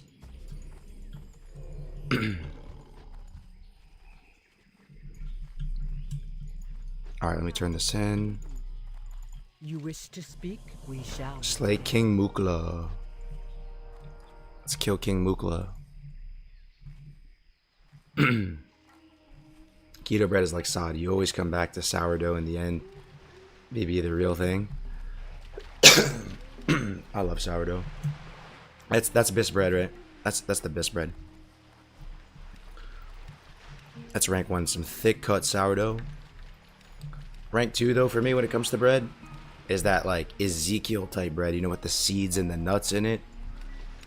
Real like dense and filled with texture and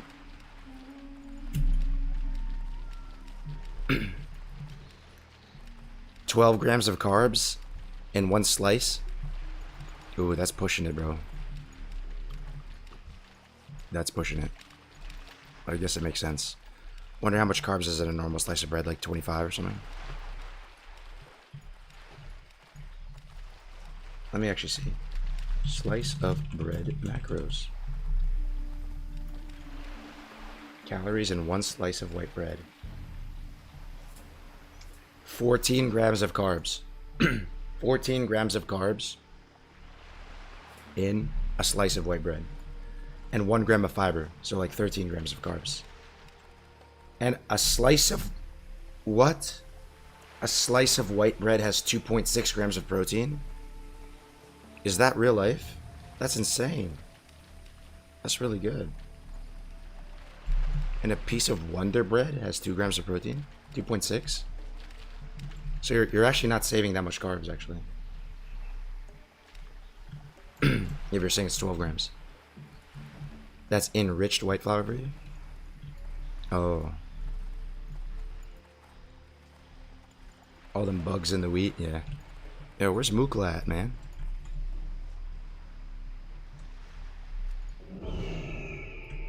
Where's brother Mukla at? We don't have to summon him, right? He's just here. Oh, you know what? He's actually in the island. He's not on the coast. You just take him to the coast. I'm tripping. I'm pretty sure he's like here. Yeah, there he is. Whoa, that's a big monkey. That's a big boy. That's a big boy.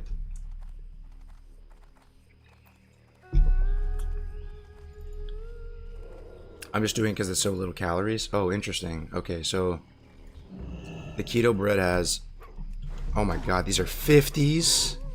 Jesus. Oh, Jesus, man.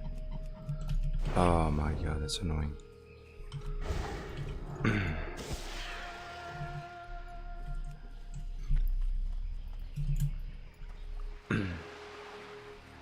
Okay, so it's still got a good amount of carbs in the keto bread, but it's only 35 calories versus like 80 calories.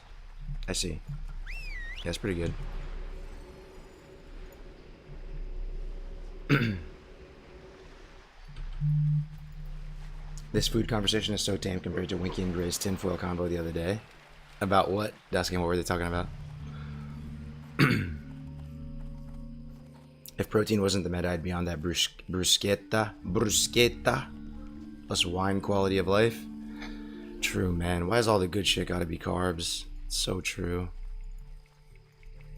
Soon, TM, they're gonna recombobulate everything to be high protein. Don't worry. It's gotta hang in there. It just blows my mind that there's... Like, the macros on Quest Pizza are unreal. The fact that you can eat pizza... Like, you can eat pizza and cinnamon rolls every day and get abs. Every day. You could eat it every day. Every day. You could eat 2 pizzas. What if I told you that? Wouldn't that sound like a fitness scam, guys? Like the fitness scams you see on YouTube and stuff where people are trying to sell you stuff? You can, with this diet plan, you can eat pizza. You can eat 2 pizzas per day. You can have cinnamon rolls every day. Pop-Tarts. Peanut butter chocolate cups every day.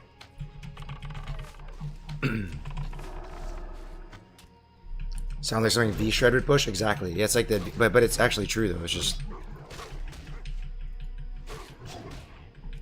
Tasty cinnamon rolls every day. Sounds fake. I know.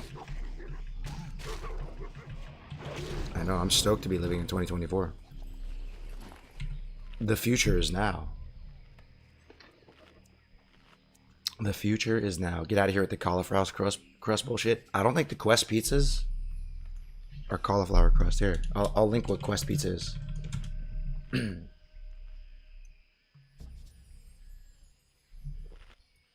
it is. Look at this, guys. I don't have the technology. I'm a wash streamer. I can't pull it up on stream, but if you want to click it. Thin crust meat lovers pizza. 5 grams net carbs, bro. It literally brings the tears to my eye. How the fuck did they make a pizza with 5 grams net carbs? That's incredible. You could probably eat like 8 of these per day. No, never mind. It's 820 calories. You could eat like 2 though. That's crazy.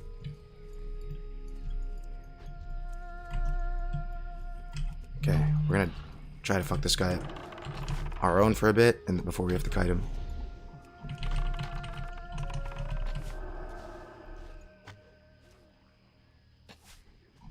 See what kind of damage we can do. Pet's getting fucked up. Pull him back now. And not aggro any panthers.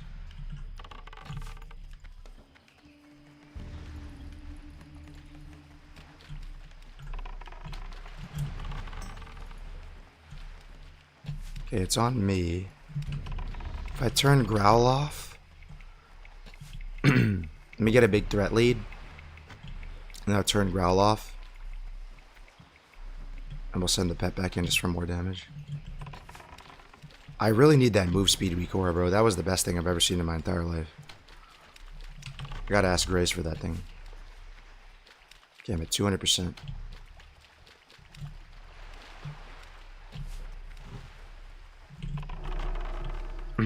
$220.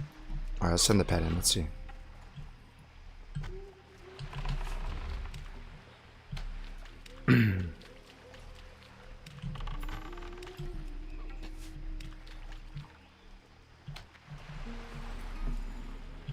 Oh shit, he's getting close. Oh shit. Yeah, we're good.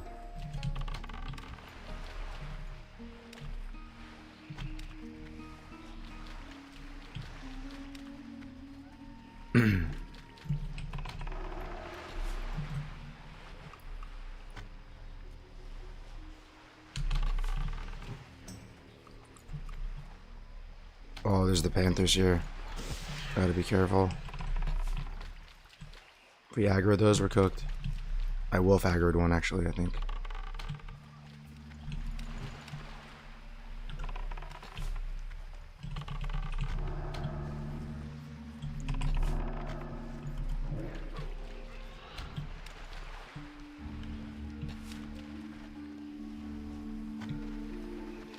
Do you do most of the cooking or your lady?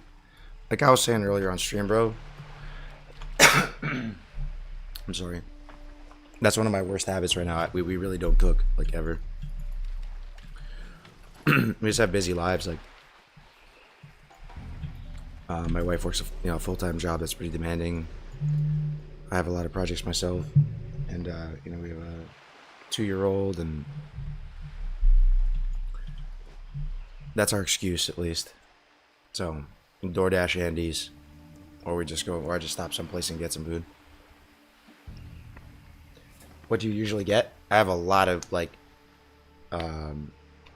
meals, like go-to meals that I keep in my Rolodex. I can talk about some. I'm an Australian guy looking to play Classic again. Is there a good population on DD, or should I bite the bullet and play a free server? DD's really good, Mungo. It's a server without boosting, without gold selling, no RMT, no layers, good faction balance, tight-knit community vibes. I've been expecting. It's growing. It's early into the server too, so you're not missing much. You can start today and be in good shape. I think it's going to be the best place to play vanilla. It's going to be the best place to play vanilla. And, like, much love to the Everlook private server guys keeping the lights on too for the vanilla, but I do think this server will Be a more enjoyable experience to play than Starfall. I will play Starfall though, just casually.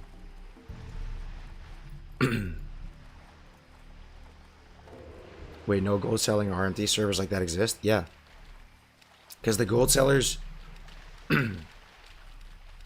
there's not enough population here that's going to buy the gold. They don't want to come here and sell gold. Just a couple hundred vanilla WoW boomers playing on the server, right? And everybody's like abiding by a certain phase schedule. It just doesn't make sense for them to come here and make and start selling gold. And people would find out and report them and stuff.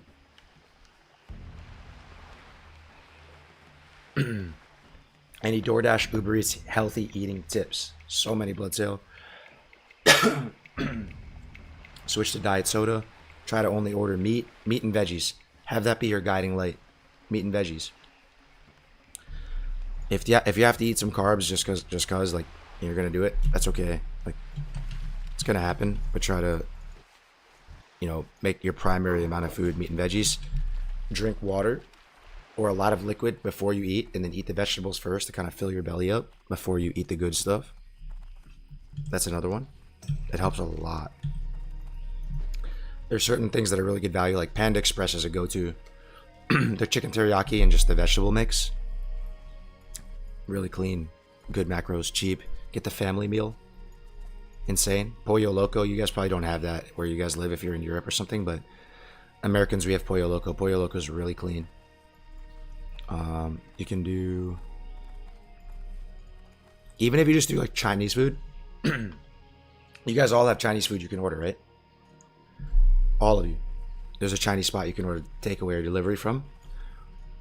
Just don't get the breaded chicken. Get like Kung Pao chicken that has the peanuts in it and like the little vegetables, celery and stuff. No rice. That's it. Just eat that. There's still a good amount of sauce and carbs, but if you just eat that, pretty sure the macros are decent on that. Decent.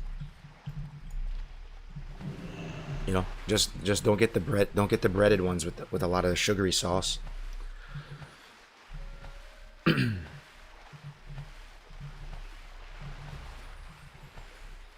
If your wife is gonna order pizza, because wifeys like to order pizza, they crave it. You know what the move is, guys? Wings. Yes, sir. Every pizza spot has wings, and it's serviceable. You had buffalo wing. It's not that much calories. Don't use the blue cheese. Just eat it.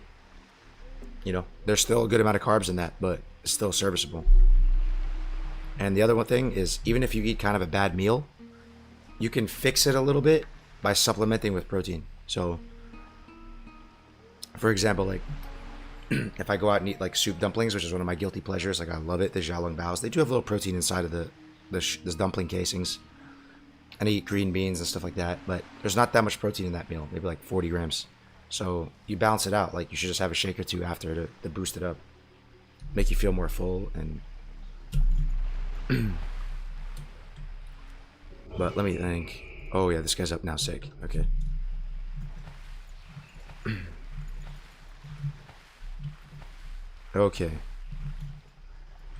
Okay, here goes nothing. Here goes nothing. Just hit your non-negotiables and you're fine. Exercise, sleep, and diet. You'll see changes in your body. Yeah. I'm telling you too, the only workout program you need for a long while is push-up, pull-up, bodyweight squat, dips. That's it. Just do it on the little assisted machine at the gym. That's all you need for like 2 years of your life.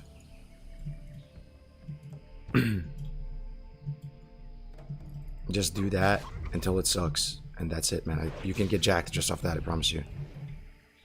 That's it. You don't need to touch a dumbbell. You don't need to touch a kettlebell. Come here, Wolf. Please don't die. Wolfie, stay alive. Good. Okay. Okay. We're chilling. We're chilling. Now, Wolf, I need you to stun this guy. Stun him. Good. Good job. I got him tagged. Let's go. Come on, baby. Okay. We're chilling. We're almost there. Once we're on land, we're chilling. Go. Go. Go. Cheeto, we're good. We're good. He's on me. We're good. Oh god, this blood. Sail Buccaneer's gonna pull.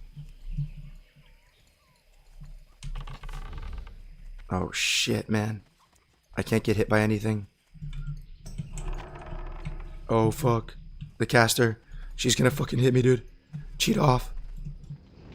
Cheat on. Now we can't bring him to the guards too early.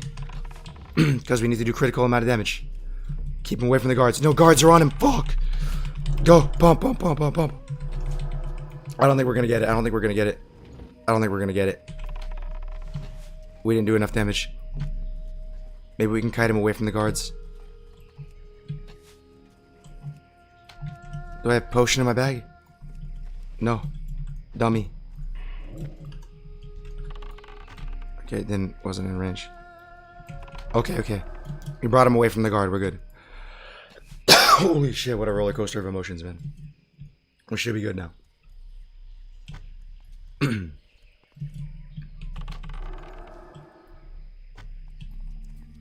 So we need to just spend mana on concussive shot. That's it.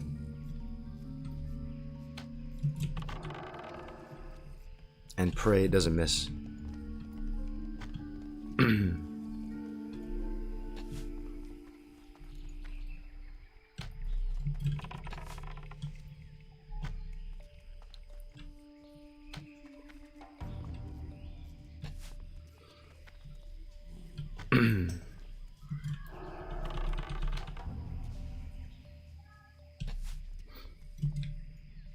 Should be slowing down now, any second. 10%.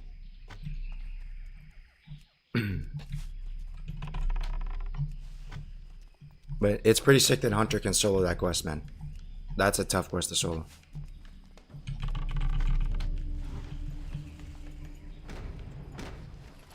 Monogram sash, there it is, baby.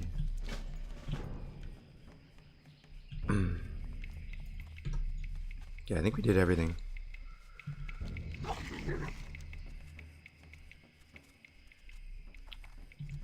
I think we did everything.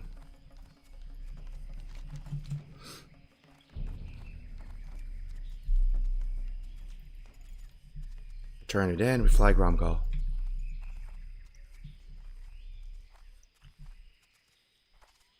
That's some Giga Chad behavior right there. Yeah. Pull up is a fucking unit of a life, amazing lift. Body weight goes a long ass way. Yup. Yup. That's what I'm saying. You know, you guys know the concept of an elevator pitch, like with a business. An elevator pitch is like a little one-liner or two-liner to explain a business in a really succinct way. That's powerful. If you had to like elevator pitch someone what they need to do to get in shape, how would you do it? For me, it would just be like if all you had was 2 sentences to work with, it would be eat meat and vegetables once a day. Do pull-up, push-up, squat, dip, workout. That's it. Win. That's it. I don't know. Do body weight calisthenics. That's it. Boom. Done. Done. That's why I became a PT. These talks about gym, etc. are so fun. Even just listening, I love it. So enjoyable. See you around. Yeah. Yeah, what do you want? Yeah, I'm glad we can talk about it and people are here to listen. Imagine you're on an elevator with an investment banker and you don't know how long you have. Pitch your $1 million idea, ready, set, go. Yeah, exactly, exactly. Stop being fucking lazy and fix your diet. Dedicate 45 minutes a day to exercise. You know, for real though, guys, who here has watched the documentary? Wait, what's it called? Where the guy only eats Mickey D's for like a month. Oh, Super Size Me. You guys all watched that, right? Yeah. That guy just passed away for real? Oh, Sag, man. It was fake. Yo, what up, Jeffy? Good to see you, man. Can we get some 07s in the chat for Big Jeffy? But I want to see someone do a Super Size Me documentary on eating the high protein, like sugar alcohol foods. There's a small chance they might die or something. Someone needs to do that. Take the L for science. I'm pretty sure you're gonna get jacked if you just eat this, like, you know, bars, shakes, protein, whatever. I want to see what the downside is. Like, well, what happens? Does your microbiome like implode and you're like fucking like, you know, you get like, you know, you get super clogged up and at some point you feel bad? I'm pretty sure, bro, if you just eat this stuff and that's all you could eat for a month straight, just the sugar, alcohol, high protein food, you would make massive gains. He had a terrible alcohol habit. His liver was toast at the time he did the documentary. Ah, bummer, man. Rest in peace. Speak, friend. Time is money, friend. Do it, bro. I believe in you. I don't want to do it because there's a chance you could die or something. Like, I love this stuff, don't get me wrong, the sugar alcohol stuff, but if you only ate this for a month, maybe you would die. I don't know, like I don't think we have it all figured out, you know. There could be some drawback if you eat enough of it. The fake sugar alcohol gives me such bad bloating. It did for me too as well, ATC fighter. That's actually one of the common symptoms of erythritol and allulose is people feel bloated and they feel like gassy and stuff. But if you push through and you stick with it, eventually your body adapts and it becomes completely fine. That's what happened with me, at least. I would feel bloating and uncomfortable and some of the symptoms you're talking about. But I just was like, you know what?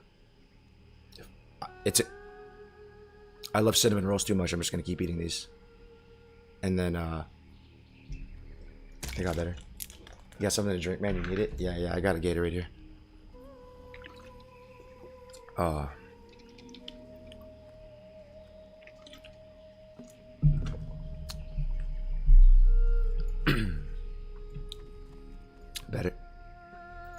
Better.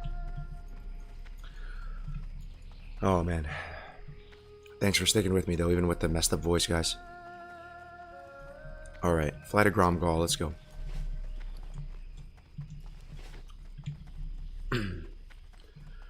My man got a flight of different Gatorades? Yeah.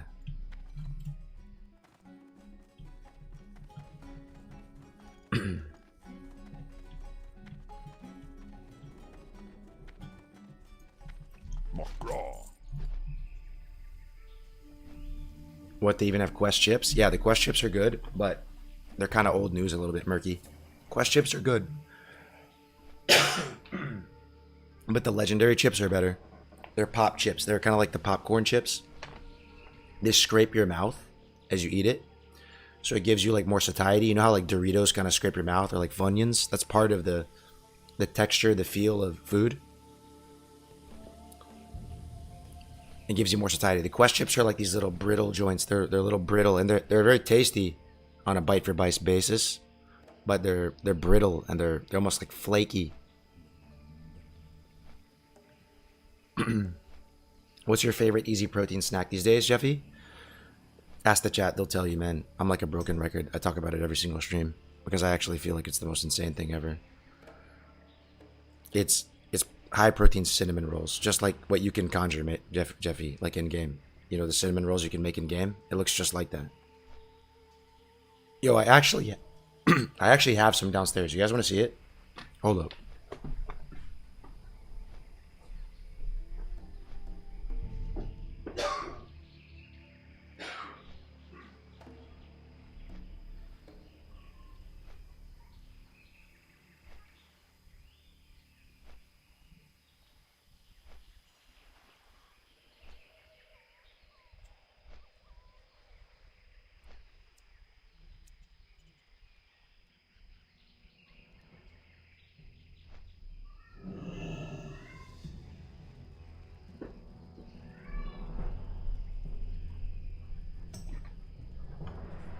Alright.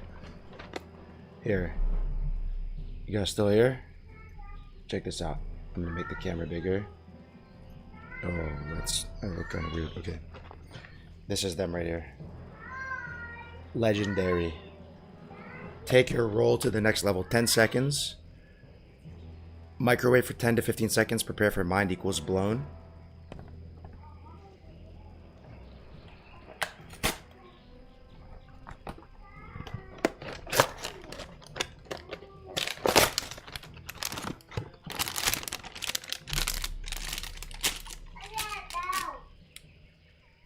Hi, baby. That's my daughter. Hi, baby. Want to say hi? What do you have here? What is that? Come on, baby. Come say hi. Can you say hello? Hello. Good girl. Can you count to 10? Nope. No, in English. In English. 1. 1, 2, 3, 4, 5, 6, 7, 8, 9, 10. Good girl. Good job. Good job. All right. Go play. But, yo, this is it. Right there, baby. You can eat this, Jeffy. You can eat like 4 a day. I was on a 4-a-day cinnamon roll kick for a while. I'm a little bit over it now because I ate it too much. But, yeah. Only 5 grams net carbs, 200 calories, 20 grams protein, 9 grams fiber. This brand is like the best brand out right now. I'll tell you right now. All their stuff. The Pop-Tarts, the chips, the cinnamon rolls. It's amazing. She looks like your twin. That's crazy. Alright, let me shrink back down again.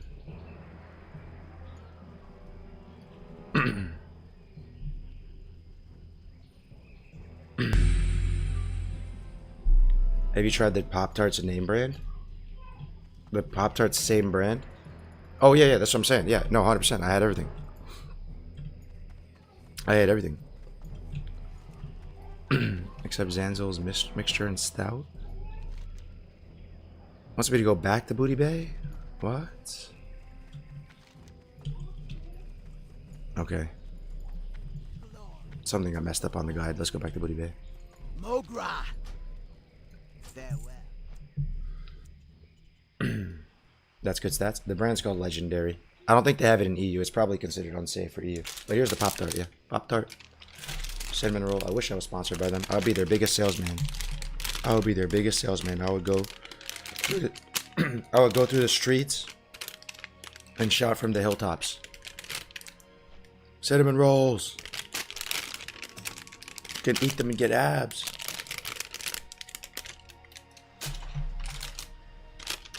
How many carbs? 5. Only 5. And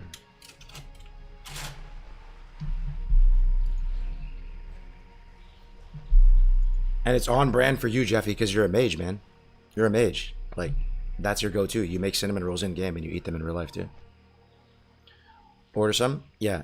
Just get them at Target. Just buy 1 box. This box right here is $10. $10 and you get 4. So it's like $2.50 a roll. Yeah, I mean, it is a little bit of a premium, you know. $2.50 a roll for a small thing, but, you know, your health is worth it. You get to eat a cinnamon roll guilt-free. You know, this is way more delicious and satisfying than drinking a shake, I'll tell you that. Shakes are kind of gross sometimes, man. Not quite as clean macros as a shake, though. Especially if you're just having, like, some whey isolate or something, but... Adventure awaits. Gargo's looking jack. Good job, buddy. Thank you, Zether. Hi, how are you? Okay, accept Zanzol's mixture and full stout. Oh my, it's telling me to go to Gromgal again. What the heck, man? I'm gonna skip this. Turn it in, saving Yeniku. Oh, should we do Stranglethorn Fever? That's kind of a fun quest. Let's go do that one. Yeah, it's right outside Booty Bay, too. That's the one where you have to kill like 20 gorillas. But I got just the thing for him, guys. I got just the thing for him. Entrapment.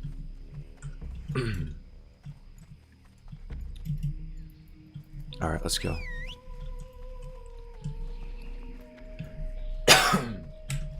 Yeah, my daughter's pretty cute, isn't she? I have another one coming. 9 weeks. One in the oven. I'll come for the gorilla quest? Hell yeah. What's your name? I'll invite you. I just quit SOD a few weeks ago and this is making me want to level so bad. Vanilla's undefeated comfiness. Yeah, man, come through. We need you. We need good people that have like level heads. Good ambassadors for Vanilla. We need you back, man. We need you back. We need you back home. Stat. Alright. Gray hair, BT2, Orc Warrior. That's Giga Gamer vibes.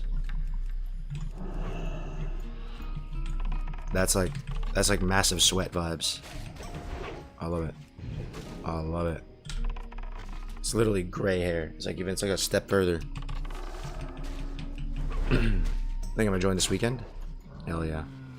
You're gonna rename your Twitch username to Deviate Delight? Is there a plan to organize stuff on Deviate Delight, or is it just kind of people leveling with maybe a plan to raid at some point? Yeah, there is a plan. Discover. I'm not really in the loop with a lot of it because I'm not in a leadership position here. I'm just a gamer. But Aladar has a plan for the guilds. I've talked to them a bit about it. And there's another guild too called Time Lost. And there's kind of like a drama between them. But I want to start a weekday raid with Grace. It's going to be kind of like a streamer raid though, right? Because most people work during the day, like 9 to 5s, you know, so they can't join during the day. But there are some work from home dads, or maybe you're just a made man, you're just a stay-at-home dad, just living your best life, that you could make it, and we can do raids during our normal stream time. It'd be sick. This guy has the gorilla fangs already? I knew he was a gamer. What's the sweatiest race and class combo in vanilla? When you see it, you can smell their sweat through the screen. I think it's probably dwarf, female, priest, buzz cut, darkest skin complexion, orange hair. No, never mind. Take that part out.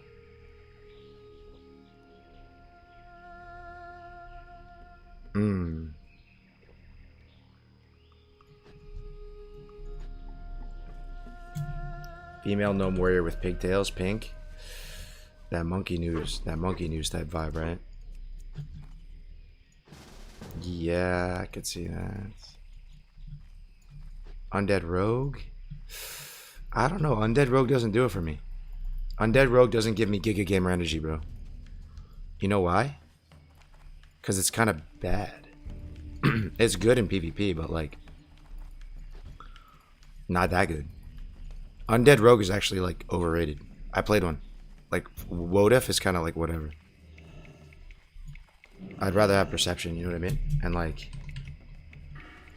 you suck in PvE, you know what I mean? Like you're literally playing against like orc rogues that have fucking blood fury, like steroid racial. Like it's I actually think undead rogue, like male undead rogue, is kind of like, yeah, I get weak gamer energy from it. I played one and never look. It's not like I'm hating. I think they look cool.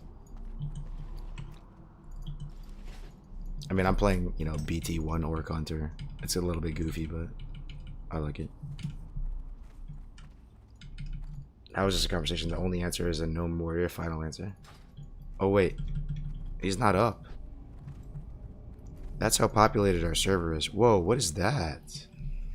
The fuck is that, guys? Look. Is that lighting? That looks like that looks like Covenant bloodstains from Halo. That looks like a grunt just got its brains blown out right here. Someone one tapped him with a pistol, with the 1x zoom pistol. Bah. The orange Covenant bloodstains. Oh shit, he started it. Uh-oh.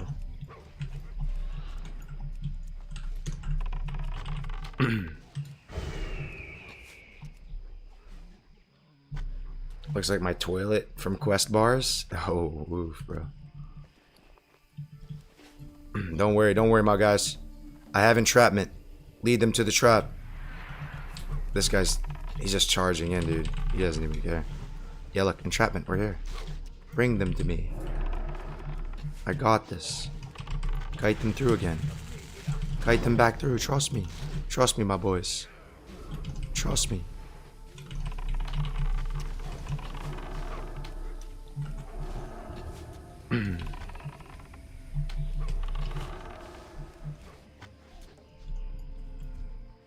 Nice. Is that it? Maybe one more wave? Oh shit, another wave. But yeah, now we really need entrapment.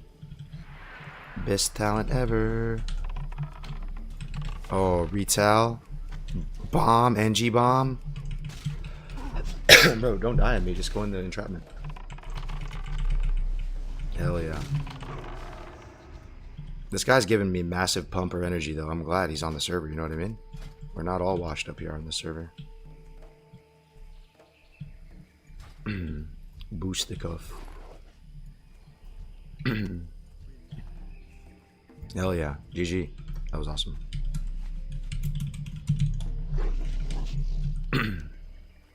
Alright, let's turn it in. I need meat. Thoughts on Alex Central saying he would push the nuclear button? What is that?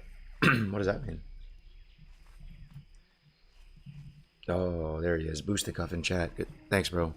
I appreciate it. That farming those gorilla fangs takes a while, man. I appreciate it.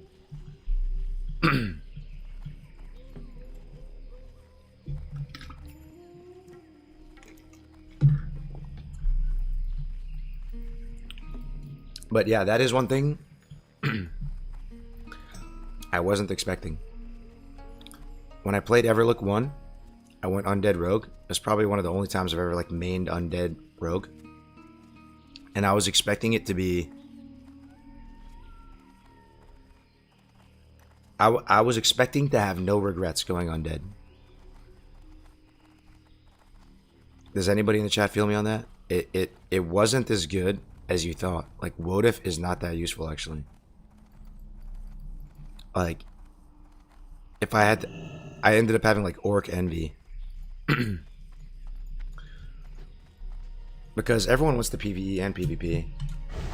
And even in, like, a 1v1 against another rogue, you know? Like, the Orc stun resist is actually good. Don't get me wrong, Undead Rogue is still good. But it honestly would not be my choice if I had to unironically main Rogue in vanilla and play Horde. It's like a clear, hands down Orc. Like, Orc is crazy. I think all the Ultra Sweaters as PvPers are going to go Undead. Is that what you're saying, Big Chody? It's possible. I don't know. Bro, Bobka went Orc. You know, because a lot of those Giga Chat PvPers are just DGen gamers in general. They're going to raid as well. And if they raid, they want to blast, right? And that must be kind of miserable, raiding as Undead Rogue when you have these Orcs around you. And you're just sitting there with Wodif on your bars doing nothing. Meanwhile, you're getting value from Blood Fury like every second of your life. Don't sleep on Torn. Torn underrated. Oh yeah, but you can't be Torn Rogue. I'm just saying with Rogue. Gorilla Fangs. Okay. Flight of Grom Golf. Flight of Stoneard. Okay. Okay, let's get meat from this guy.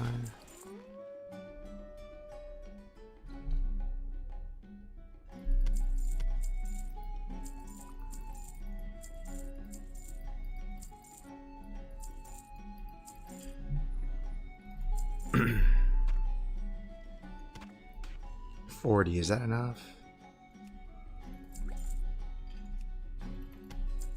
Glad I could help. 60, that's good. Oh my god, wolf can't eat fish. Fuck my life. I just bought 60 fish and wolf can't eat fish. How does a wolf not eat a fish?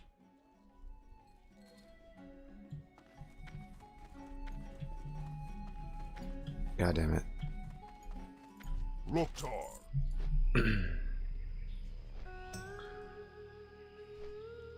Why using the survival guide? My other guide is like bugged or something. It won't load properly. So I don't really care that much. I'm not like speed running or anything. So the survival one's not that much slower. I was there when we designed it. Like, It's not that much different.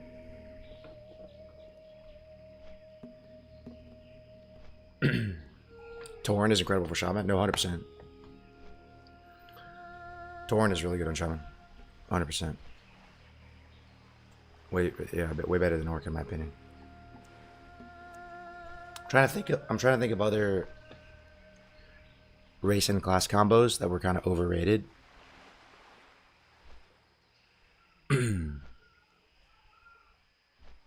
Overrated. Orc Warlock. Kind of overrated. I went with Orc Warlock. Orc Warlock is definitely worse than Undead Warlock. But I like the way it looks though. So from a cosmetic standpoint, you look way better. But Orc Warlock, I played in a lot of dueling tournaments during Classic 2019. We did like Scarum server tournaments, and we did Scarum cross faction server tournaments. I ended up winning a couple of them, but I had to go for an entirely different line of play if I was in the finals versus an Undead Warlock, because I didn't have Wotif. You know what I mean? Like, you can still win the matchup against rogues without the stun resist and all that, but you really feel, as Orc Warlock, you really feel the lack of Wotif when you're fighting another Warlock, because the way Warlock duels work is you're kind of like, it's messy. You have a lot of sustain, so you're dotting each other, fearing each other up over and over again, and like it takes a little while. Locking each other out on casts, blanketing each other sometimes. So it's tough. It's tough. You have to play extremely aggressive if you play Orc Warlock versus Undead Warlock to beat them. What type of energy does Tauren Hunter give? Tauren Hunter is kind of underrated. There's a lot of things that Hunter can do with War Stomp. War Stomp's a good ability on Hunters. And the other thing about Tauren is that you can basically shoot from the farthest distance away. So you can shoot from, as a Tauren, you can shoot from 41 yards away, is it? Auto shot's what? Let me see.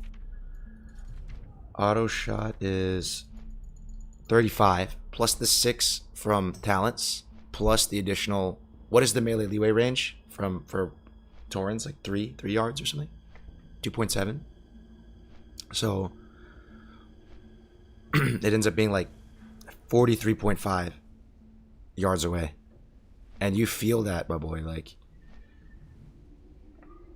I mean, the downside is people can also shoot you from that range, you know, if they're another Tauren or something, but you can feel it. Tauren Hunter is crack. Yeah, I think it's kind of underrated. I mean, your other options is to go Orc, and the Orc racial doesn't give you RAP. No RAP from the Orc racial. You get a slight boost to pet damage, but that's kind of meh. Whatever, your pet doesn't do that much damage. The other option is what? Troll. Troll is, I mean, Berserking is good, but it's not like that big of a DPS increase. I remember like researching it and figuring it out. Like, there's some tricks where you can take off all your gear, pop a Dark Rune, put it back on, and Berserking. Maybe the Giga Sweaties did that, but it's kind of risky, you know. What if you lose your world buffs? Like, are you actually gonna do that just for a little extra haste for a few seconds? Do you even have the bag space to do that? If you're like raiding like properly and you have all the consumes you need and ammo and all this, I swear you have no bag space. So you're gonna take off all your gear, put it back on, pop a Dark Rune, and no one's gonna heal you. They're gonna have the discipline to not heal you. So I don't know if people, if you had the bad space, you'd be bad. That's what I'm saying. So I don't know if people actually did that. Wait, what? Wait, what? There's a phasing system on the server? That's dope. But what up, Crix? Good to see you, bro. Yo, Crix. Want to make a little alt here, bro? On the side? Just show your support with the homies, man. Just make like a level 10. I'm glad people are trying to use troll because they suck. Crix come through. Yeah. I know you're mainly like a Kata kind of pumper guy, Crix, and like your high-end rating. But I know you got like 5% of you or your heart's in vanilla and you missed the good times from 2019. All the good memories. I know you got a little vanilla in you, Crix, just a little bit. Oh, actually quite literally. KW. But yeah. Most people are switching to Deviate at this point. Speak. Yeah, it's all I've been watching on Twitch lately. Hell yeah. For the Horde!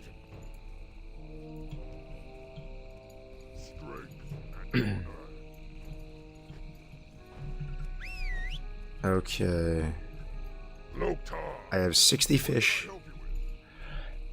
And my wolf will not eat any of it. We just wasted a shit ton of money.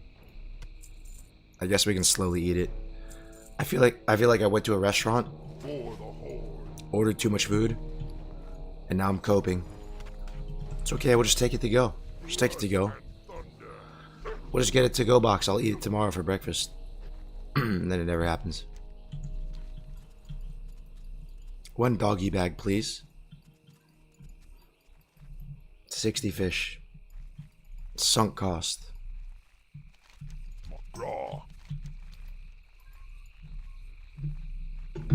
I ran around a hunter at like 3 AM the other day, stone, just enjoying RP, walking through the night of starting zone. Hell yeah, Crix, come through, man. You gotta have a backup. You gotta have a backup plan, Crix, in case the Kata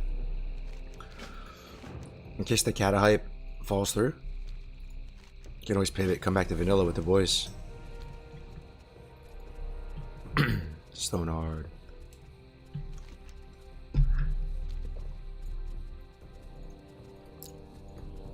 Dude, the vanilla world is life, it's home. Facts, preach.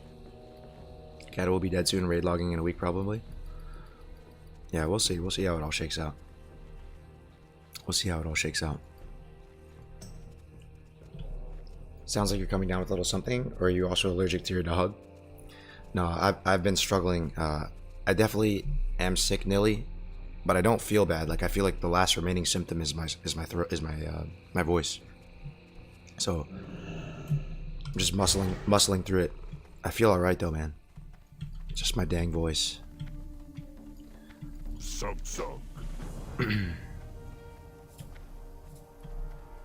I see it's that long COVID. Yeah. Blood and thunder, Trollhall. Farewell. Whoa, this guy's a bat? Wow. Dude, where's that from, guys?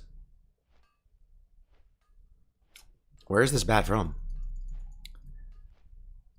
There's no shot this is like Tirisfal Glade bat. Why is it so much bigger? The Tirisfal Glade bat is tiny. It gets bigger?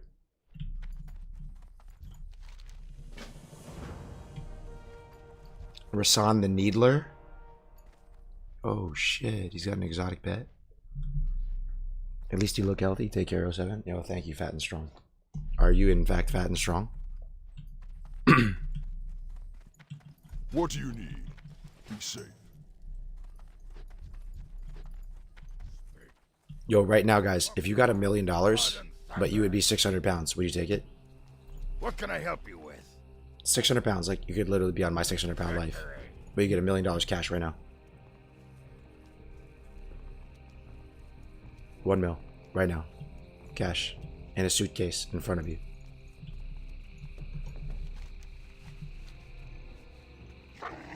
Parker's on gear now? Oh, that makes me feel so good, bro. People thinking I'm on gear, bro. It's touching. Thank you, thank you. All 180 pounds of me are natty. Basically $600 to die.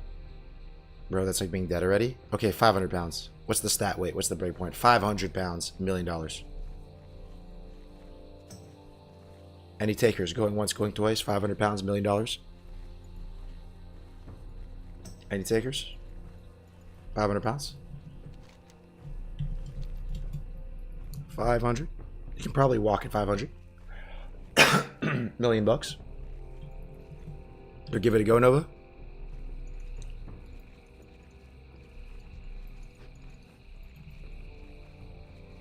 What about 300? Everyone's saying yes to 300. I'd do it for 300. Hell yeah. Hell yeah, dude. 300?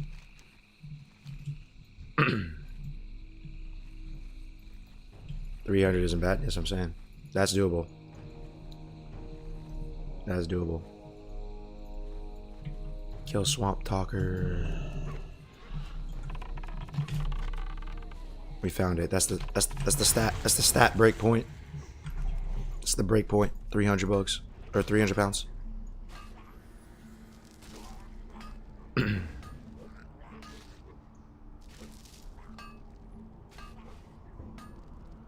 Take that million, get a personal trainer. Fuck that, bro. Take that million, get bariatric surgery. Get loose skin removal.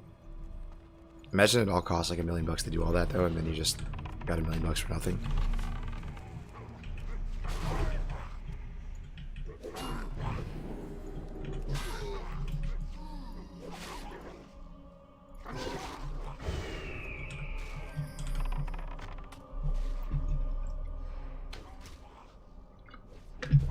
Dual wielding as a Fury Warrior sounds so comfy right now.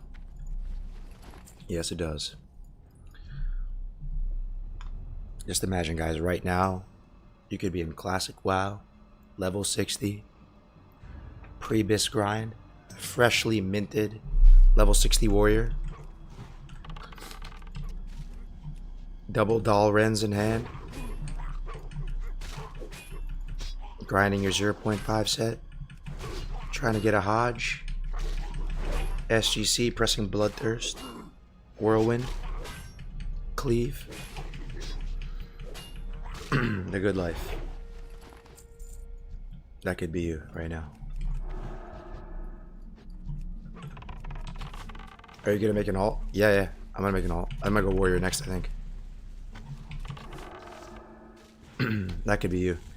You right now, you could be in Fellwood right now, getting Songflower, popping a mongoose pot, applying sharpening stones, and grinding furl bogs and pink misting them. That could be you right now.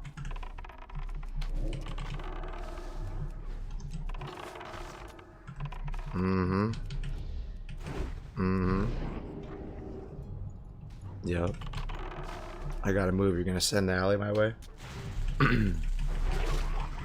Yep. Yes, sir. Right now, you could be in Stratholme with 3 other brown class and a shaman. Just fucking zugging.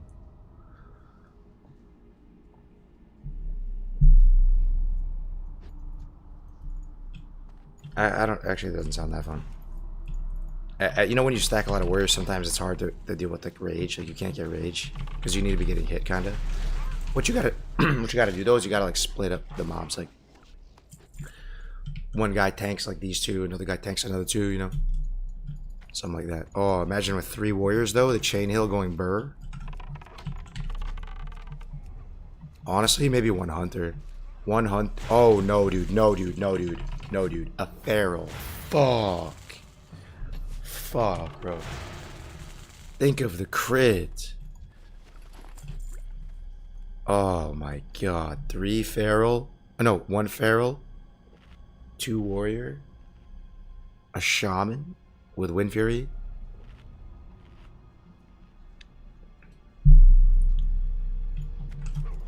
That's heaven. What's the name of that thread? I don't use on the enemy unit frame. Oh, it's called Threat Plate.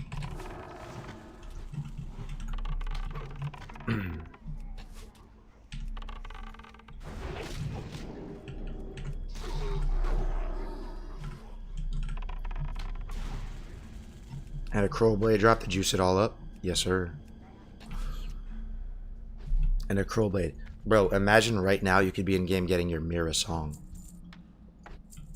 Imagine you're turning in the quest right now and you just get Mira song on a fresh 60 warrior.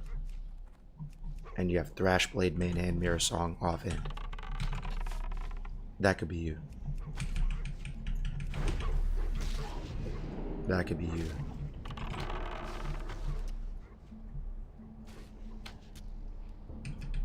I see your melee cleave and I raise you one warrior, 3 mages, and a priest. Alright, that's fair. That's fair. Oh shit, bro. I just realized I'm gonna be so late to the gym. Fuck, I'm supposed to be at the gym right now. GG. GG, I'm gonna be like 20 minutes late. I gotta go, boys. Good stream today, guys. Thank you for everything. What's up with your mic? It's not the mic. I'm just like on the cusp of death. I can barely talk. Yo, we're gonna host somebody. I've never hosted this guy before, but he's a classic Andy, certified. His name is Greek Wario. I never met him before, but apparently he's playing Deviate Delight, and that's good enough for me. So say hi to him for me. He's a homie. Okay, we're gonna host him right now. See you guys.